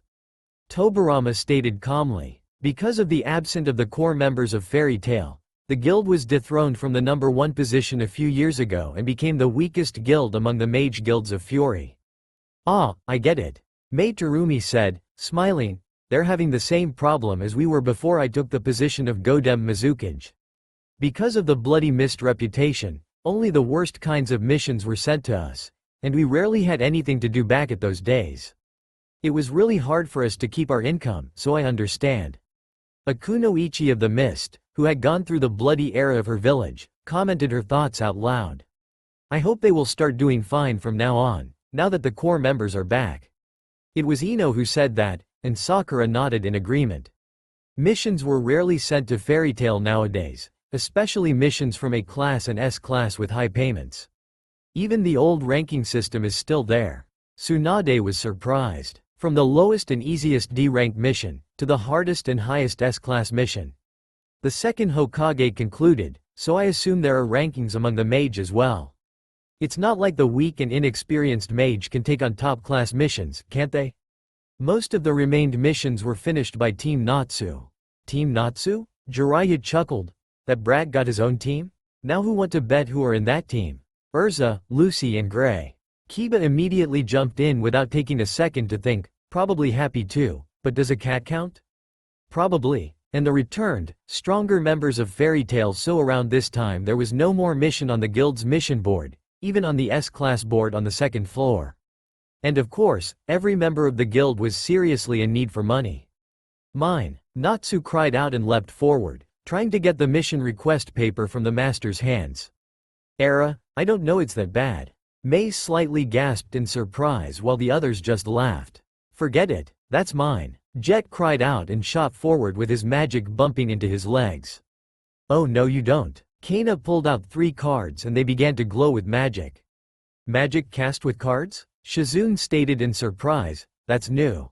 I suppose we're going to learn a lot more about the magic of the future. Shizune, her teacher smiled and put a hand on Shizune's shoulders, so don't feel so surprised. Yes, Tsunade-sama. Naruto sighed. Seriously, he's like a combination of Shikamaru and Sasuke, only 10 times worse. Kiba pointed out and a few who knew those two just couldn't stop themselves from agreeing.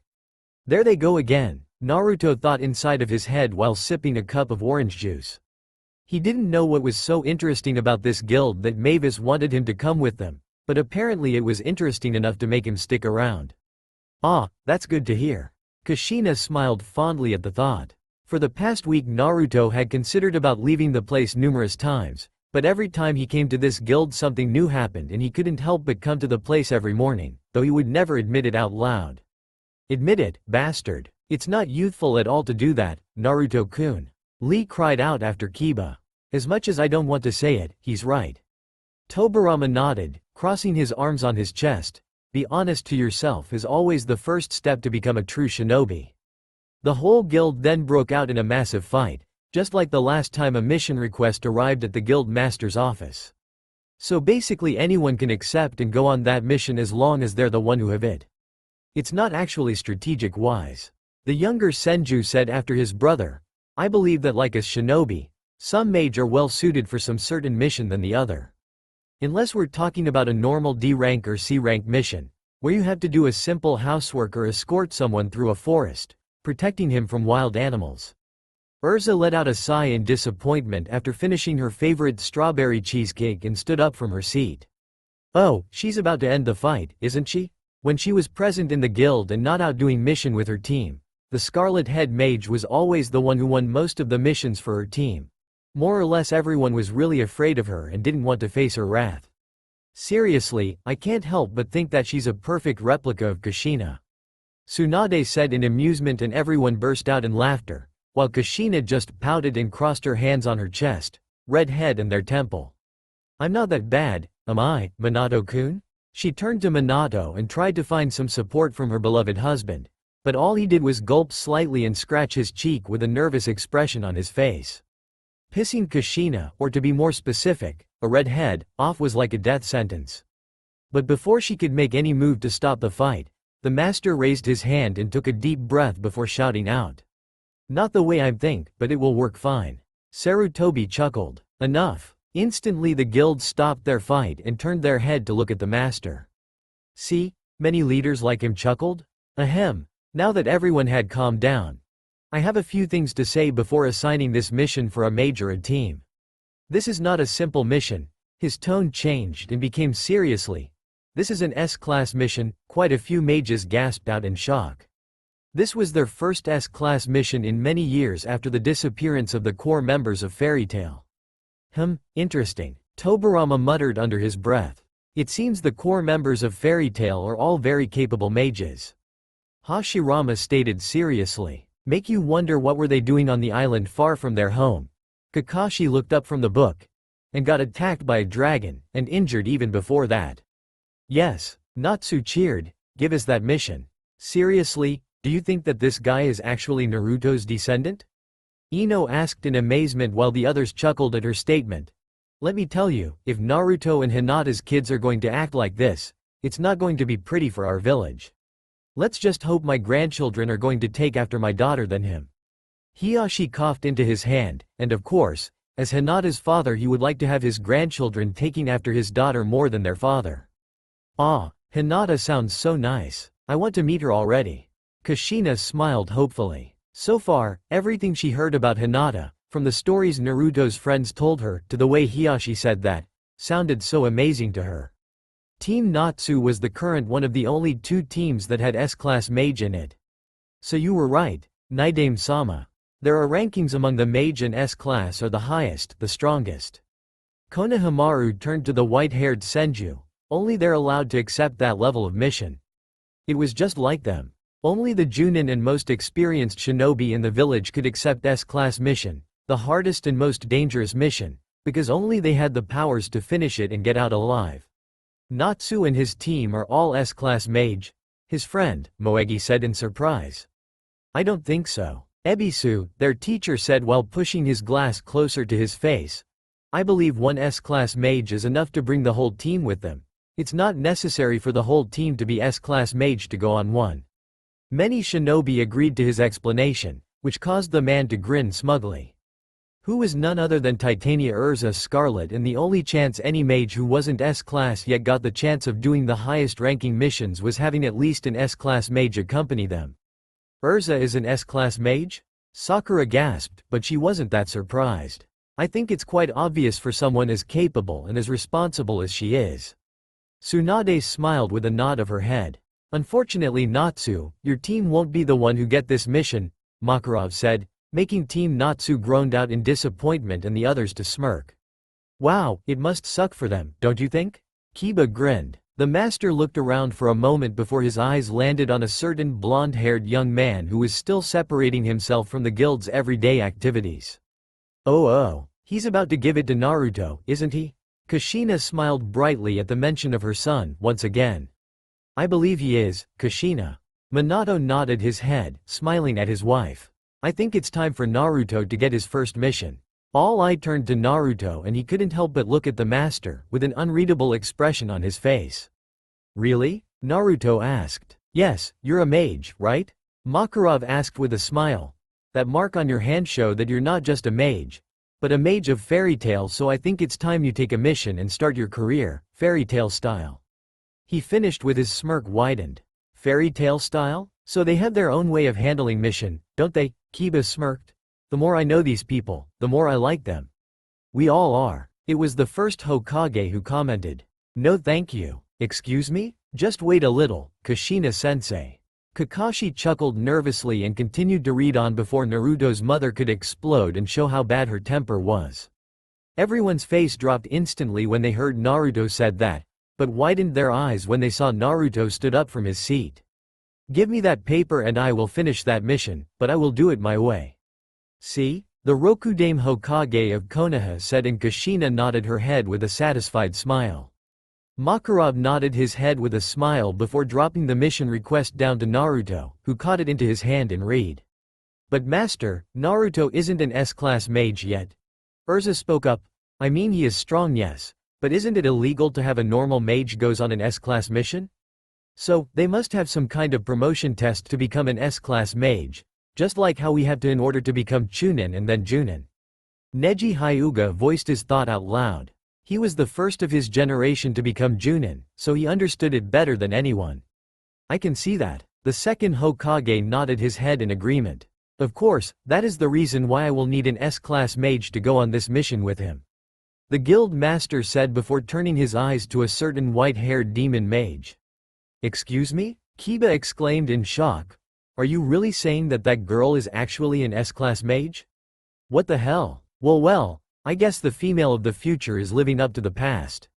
Kushina crossed her arms on her chest and grinned smugly. Around the redhead Uzumaki, many kunoichi agreed with her, smirking in satisfaction. So far, the only S-class mage we know is Urza and Mira, and they're both female. Tsunade chuckled. Gildart-san is probably an S-class mage too, since he's Fairy Tail's ace, their strongest. She said, deciding to save the men some face. If Urza can scare the entire guild off, then I wonder just how powerful Mirajane is. Beautiful and dangerous, these female mages have it all, haven't they? Jiraiya chuckled slyly. Who was rushing back and forth to serve beers to everyone present in the guild? Mira, would you like to go on this mission too? This made her stop and looked at the master in surprise. Me? Mira asked, pointing at herself. I'm not sure, master.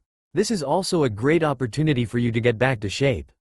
Makarov grinned. Did something happen to her?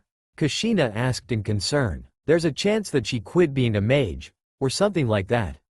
Mira lost her power after her sister's supposed death. So their magic is affected by their emotions as well. Tobirama spoke up, deep in thought. A traumatic experience, like the death of someone who is close to them, is enough to take away their power. Suppose death? So Mira's sister is still alive, right? Sakura asked, looking around to get an answer. I believe so, Sakura. Tsunade smiled with a nod of her head. And didn't fight or even train in nearly 3 years. That amount of time is more than enough for your skill to become rusty. A grumbled and some of the brute fighter of Kumo nodded their head in agreement. Becoming weaker and weaker during that time and couldn't defeat the opponents she shouldn't have much trouble against. Plus, Mira seemed to be the only person Naruto talk and sociable with these past few days. Having Mira spend some more times with Naruto alone could be a chance to make Naruto open up more to everyone. It sounds like she can befriend anyone. Shizune smiled. Well, I guess that's not something unexpectable, she was so cheerful and friendly to them. Let's just hope that she'll be able to get Naruto out of his emo self. Ino giggled before frowning, nothing personal, but I miss our current, the knucklehead Naruto already. The shinobi and kunoichi who knew Naruto well, couldn't stop themselves from laughing loudly at the young Yamanaka's words. Naruto, do you want Mira to go with you or should I choose someone else? The guild master asked Naruto, who shrugged. No problem, he replied shortly with his hand waved above his head and started to leave the guild. Hey, wait for me. Mira called out, putting the tray in her hands down to the table and quickly followed behind the blonde young man. There's a line break here. Kakashi informed them before continuing. 2 tickets to Bosco, please, Mira said to the ticket seller and put the required amount of money onto the table in front of him. So, they're going by train? I believe so. Naruto stood beside her with his back leaned against the wall with his eyes closed, seemingly uncared about what was going on around him. He sounds so much like you, Sasuke. Kiba pointed his hand at the one and only Uchiha. What did you do to him? I don't think I understand what you're trying to imply, Inuzuka. Was the only reply Kiba got from Indra's reincarnation. You know what, Kiba? The usual silent Shino, Kiba's teammate, spoke up stoically. I don't think that joke is funny anymore. Well, I guess? Here you go. The ticket seller said and gave Mira 2 tickets. The barmaid smiled brightly at him, making the man blush brightly at her beautiful smile before taking them into her hands and walked to Naruto. Well, I guess she's that beautiful, then. Jiraiya giggled slyly. Stop rambling about females' beauties, Jiraiya. Tsunade growled and showed the man her fist, promising a punch into the face if he chose not to do what she told him to. I got the tickets, she said, showing him the 2 tickets within her hands. Then let's go, Naruto said shortly and walked ahead again. How rude of him, Kushina scolded before sighing longingly. It's not like she could do anything about it anyway. Mira pouted at him. The blonde didn't even take a glance at them. That was if she didn't want to admit that he was outright ignoring her. I guess it's a new experience for her, isn't it? For someone who is so beautiful like that. Ino shrugged. I guess even as females have to turn our head to look at her, let alone the men. No one ever did that to the drawing card of fairy tale before, let alone a teenager boy like Naruto. It's because he's an old man, said Onoki. He was no longer at the age of chasing behind attractive women like that, so he understood it. Well, with all due respect Tsuchikage-sama, I don't think age has anything to do with the problem here.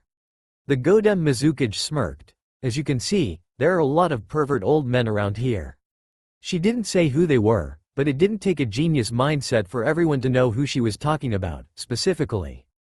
That, Mizukage-sama, I can't agree more.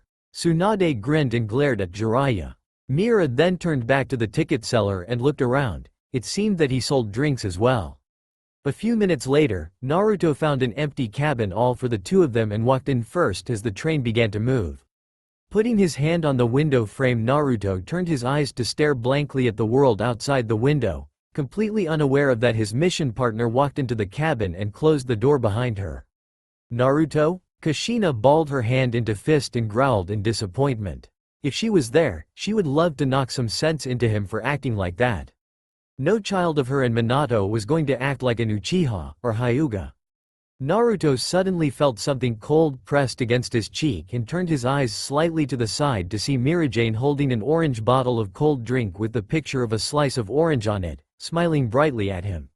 She sure smile a lot, doesn't she? Tsunade chuckled softly. At least we now know that she's not a moving flower pot. Yugito spoke up, but still, I wonder how does she use her magic? Since she has demons living inside her body, do it's like us Jinchuriki? She can tap into their power and use it as her own? Possibly. The first Hokage smiled, but still, this is magic we're talking about. Only time will tell how Mirajane-san uses her magic and the power of demon inside her. Don't just space out like that, Naruto-kun. It will become a bad habit, Mira said as she took the bottle away from Naruto's cheek before saying that to him with a smile, pushing the drink she bought for Naruto forward again, this time in front of him. Here. I hope you will like it. Naruto looked at Mira for a second before taking the orange bottle from her hand.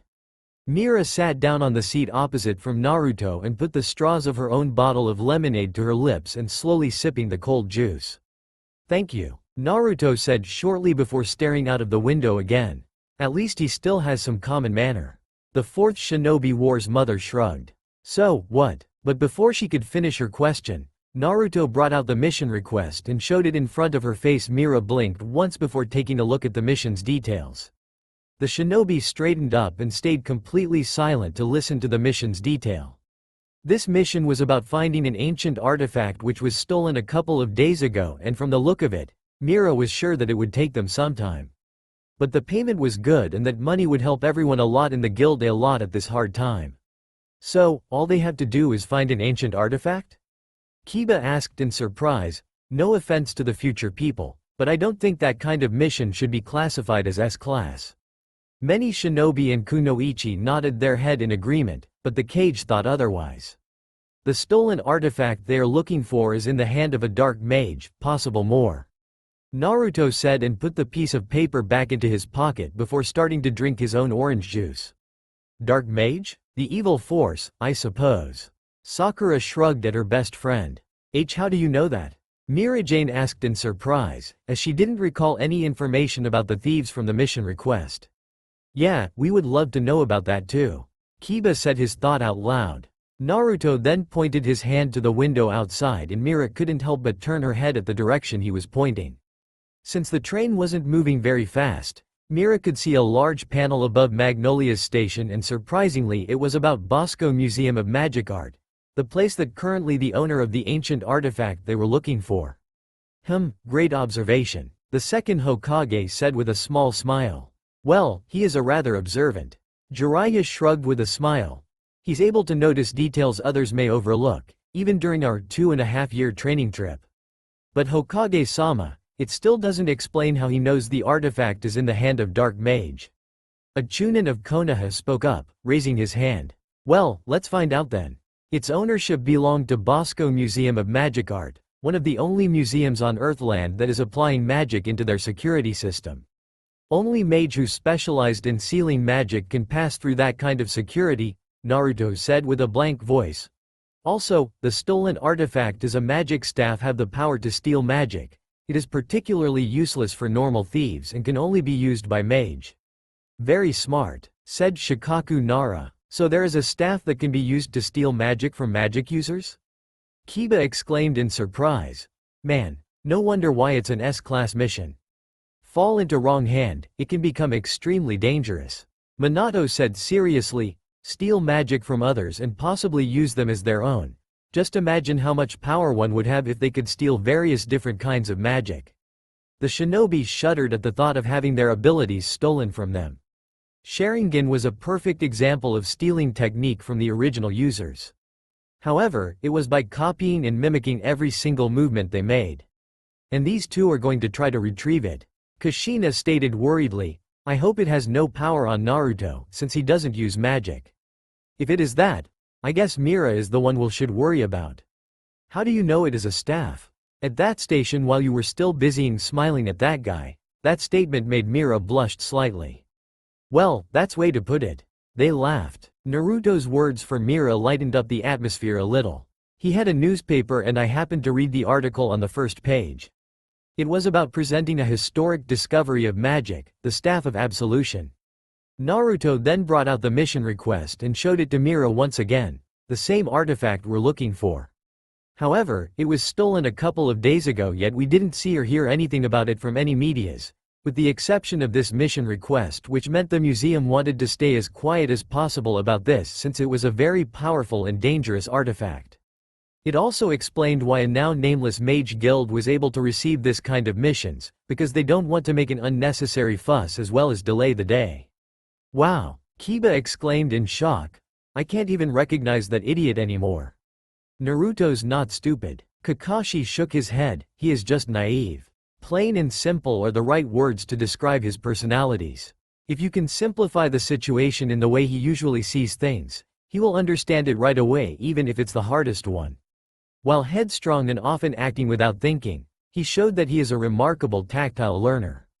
Tobirama, who fought alongside with Naruto in the 4th grade Shinobi War, spoke up, even I was amazed by his intellect, and saw a great potential as a Hokage in him.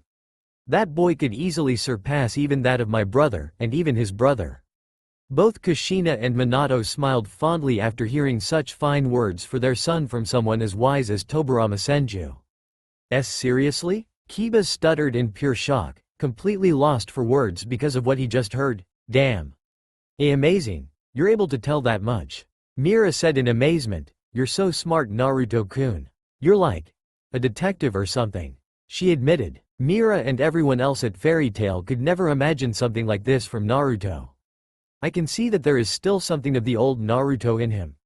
He is unpredictable. Surprisingly, it was Sasuke who said that.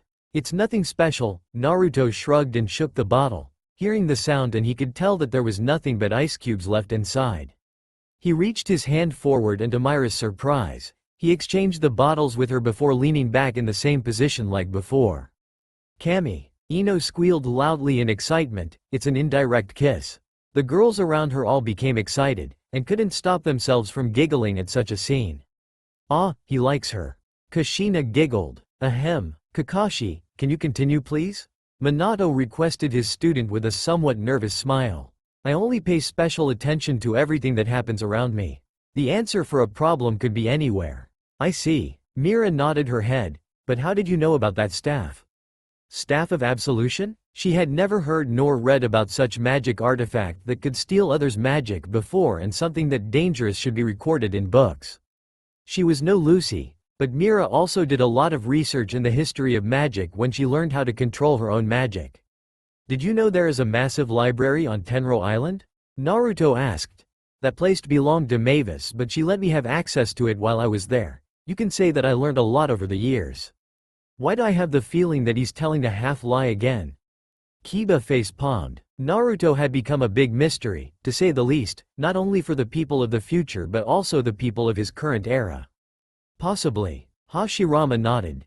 And there is a chance that he had already had an encounter with that staff in the past.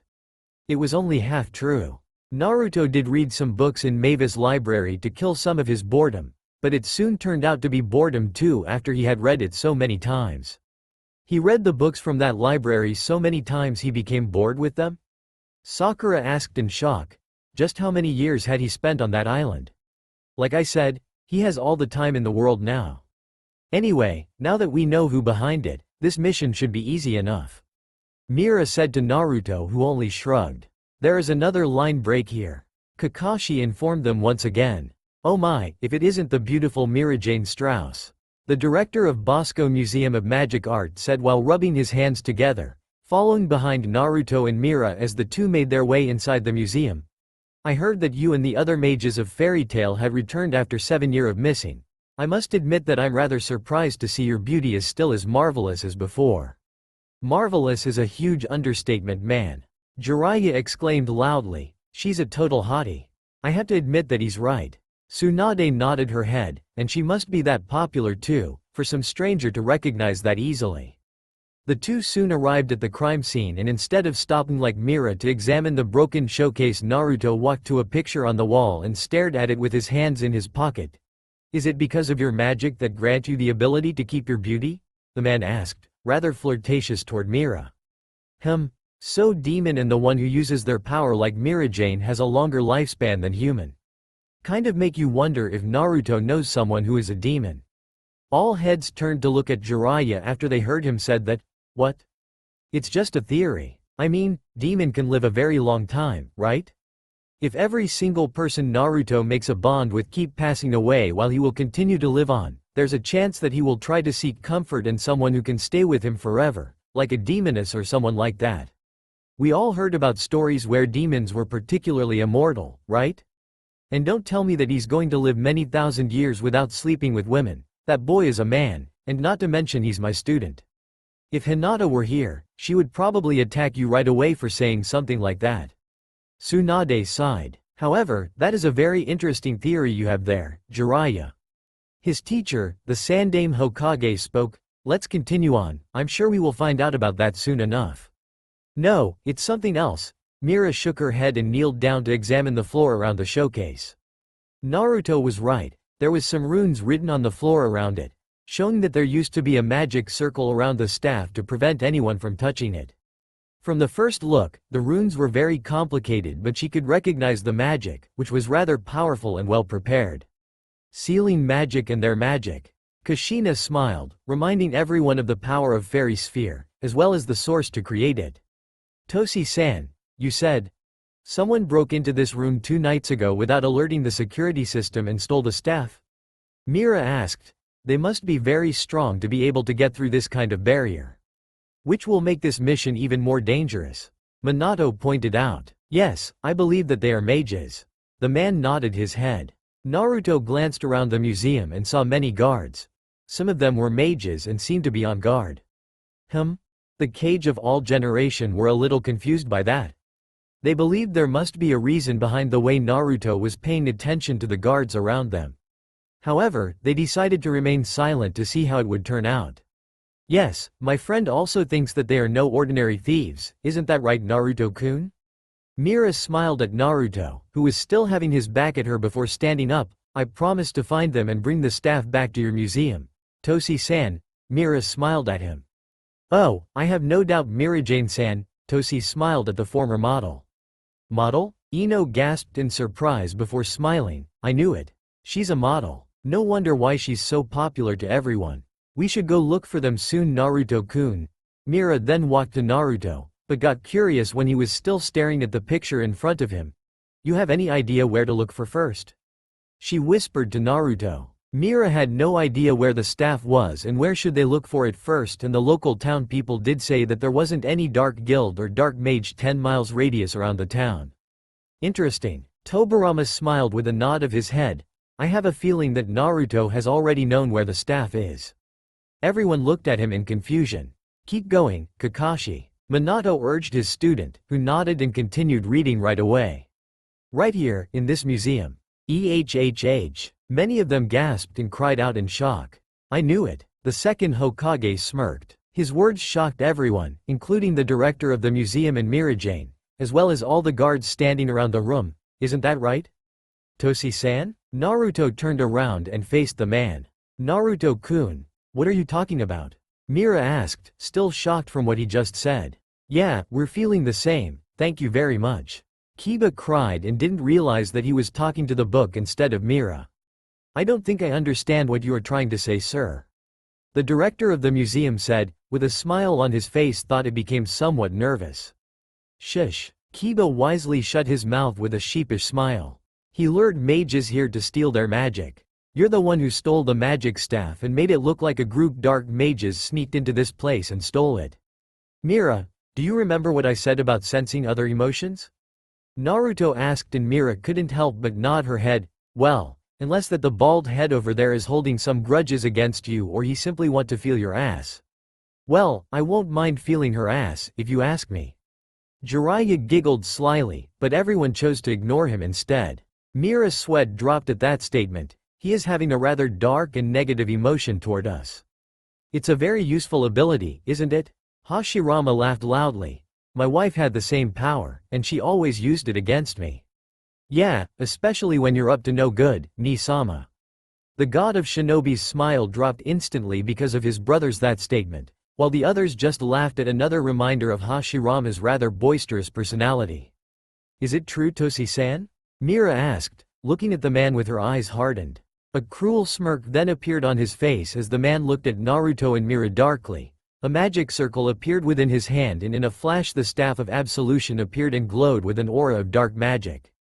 Naruto glanced around and saw that the guards around them removed their clothes and appeared to be bloodthirsty mob of dark mage, with magic weapons glinted dangerously within their hands. Ah, typical bad guys. Kiba smirked, cruel smile, bloodthirsty grin, dark expression, killing intent look in their eyes. But tell you, they're the weakest kinds of bad guys. That was something many could agree on. I must admit, boy. Toshi laughed as he held the staff within his hand. You're very smart.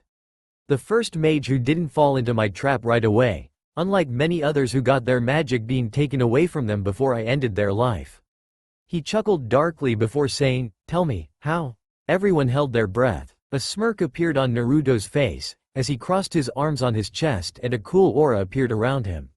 Mira couldn't help but look at him and gulped slightly, waiting for the usual quiet blonde to show off his awesome intelligence like that teenager detective who was turned into a kid in a series she read when she was younger.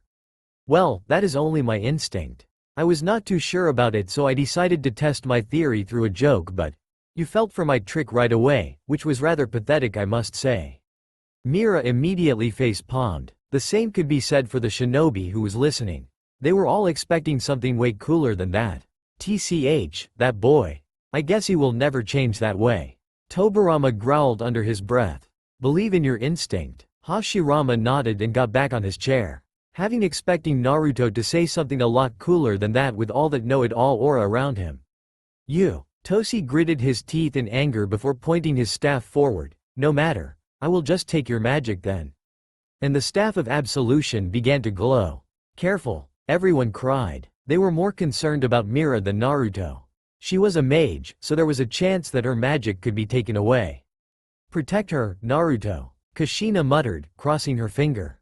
Stay back, Naruto. Mira cried out and stood in front of him with her arms raised a little, but to her shock, Naruto suddenly pushed through her and walked calmly toward Toshi with his hands in his pocket. That's my boy. Minato smiled with a nod of approval. Her eyes then widened in horror as she saw golden energy started to be released from Naruto. Excuse me, what? Even the Yondaime Hokage was surprised by how the situation had turned out. So it has the power to take away chakra as well, as long as it's classified as power. the white-haired Senju concluded. But he got screamed right into his face by an extremely worried Kushina. That's not the point here, Naidame-sama. And was sucked into the staff. Toshi grinned in satisfaction as he felt himself got more and more powerful. In a few seconds and the stupid blonde mage would collapse and his body withered away like an old leaf. Please be alright, please be alright, please be alright. Kushina kept repeating under her breath, afraid that something might happen to her son. Don't worry, Kushina. Minato held his wife's hand to give her some comfort, he's going to be alright. But she wasn't convinced, at all. However, much to everyone's shock, Naruto kept walking forward like nothing happened and stood directly in front of Toshi with a lazy expression on his face. Mira wanted to interfere, but something was telling her that she should stand here and watch what would happen next. It must be because of his massive chakra reserve. Even though he had already known how great Naruto's chakra reserve was, Kakashi was still felt amazed by it. Combined with Kurama, the amount of chakra he has inside him as a time is unpredictable, possibly greater than any of us put together. And don't forget that he's an immortal. Pointed out. Go on, suck them all out. Naruto challenged with a sly smirk as more and more energy was drawn from his body. Yeah, feel like a mosquito sucking my blood or something like that. We get the point, goddammit. Kiba cried, holding his head. His hand suddenly shot out and grabbed the staff. Sorry pal, he said in a very slow tone, so low that only Toshi could hear him. Last time I let a guy use this staff to suck all the energy he wanted from me. He turned to something that I would like to call a pain in the ass and destroyed a whole city before I cared enough to put a stop to it. So I was right. Hashirama nodded his head. He did have an encounter with the staff in the past. And the pain in the ass he was talking about. Sakura sweat dropped at her friend's choice of words. Must be something akin to Kyuubi's berserk state. That's right. He then tightened the grip around the staff and to Toshi's shock, cracks began to appear on it. Can't let you do the same thing, sorry. Naruto then pushed the staff forward and hit Toshi hard on his head, knocking the mage out. Just like that? Ino asked in shock. Yes, just like that. Everyone's sweat dropped. The blonde then raised the staff before slamming it down to the floor, so hard that it broke the stone floor and impaled deeply into it. Let's see. Naruto reached his hand into the man's inner pocket and pulled out a stack of checks. Since we found your staff, we will take the reward for this mission, 1 million jewels. Oh ho, nice brat. Tsunade grinned and gave a thumb up. Never forget about the money, I'm so proud of him right now. Hashirama looked at his granddaughter and couldn't help but sigh in disappointment, with a gloomy atmosphere around him. Sigh, it's all right brother. Tobirama patted him on his shoulder, giving his older brother some comfort. I understand. Naruto then wrote down the amount he needed before perfectly copying his signature, which Naruto saw on the mission request. He then tore away the check from the stack. Thank you. He wrote down a few more words and threw it down the man's face. Let's go Mira, Naruto said and walked out of the museum. Hey, what about the staff? Sakura gasped in surprise. He cannot possibly leave something that dangerous back to the evil mage, can he? Wait for me Naruto. Mira cried out and quickly followed behind Naruto. As she crossed Toshi's unconscious form she couldn't help but glance at the stack of checks on his face. Her eyes widened when she saw the words Naruto wrote on it. Fuck you. Muwahahaha. Everyone burst out in laughter after hearing that. Even the most stoic person like Sasuke had to have a small smirk on his face. Oh man, that's gold. Pure gold right there. Kiba was the one who laughed the hardest, and he had to hold onto his stomach to control himself. It took them a full minute to calm down, but eventually the laughter died down and everyone quickly got back to their seats to continue listening to the story. After the two mages of Fairy Tail left, the dark mages managed to get over their shock and fear and quickly ran over to check on their leader. Some gathered around the staff and tried to pull it out of the ground. However, no matter how they tried, the dark mages could make the staff move a single inch. Nice. Minato grinned but then said, but still, all they have to do is break the ground around the staff and they can get it out easily. Let's just hope that these mages have learnt their lesson. Which, Tsunade doubted they had. I'm back, everyone, Mira said cheerily and opened the door of her guild, letting Naruto walk in first before following behind him much to the shock of their fellow guildmates. That was fast. Urza stuttered. You found the artifact already? she asked in surprise. Interesting way of showing how mature Naruto has become, I must say. Tsunade smiled fondly. I must admit, I miss the old Naruto. Jiraiya said with a small chuckle. However, turn out that he's not as bad as we think he is, right? Yeah, at least, he still has some kind of sense of humor, and still not that hard to talk to. Not me. Naruto found it with his super intelligent mind. Mira pointed to her head and went into a thinking pose. You won't believe how cool he was. Everyone turned their head to look at Naruto, who sat down heavily on his usual seat and closed his eyes. Back to his emo shell, I see. Interesting, I must say. Makarov nodded his head with a smile. Master, can I talk with you? Mira walked toward the third master and whispered to him, alone? Of course my dear, please follow me. Makarov nodded his head before leading Mirajane away. That's all for now. If you enjoy then please like, share and do comments.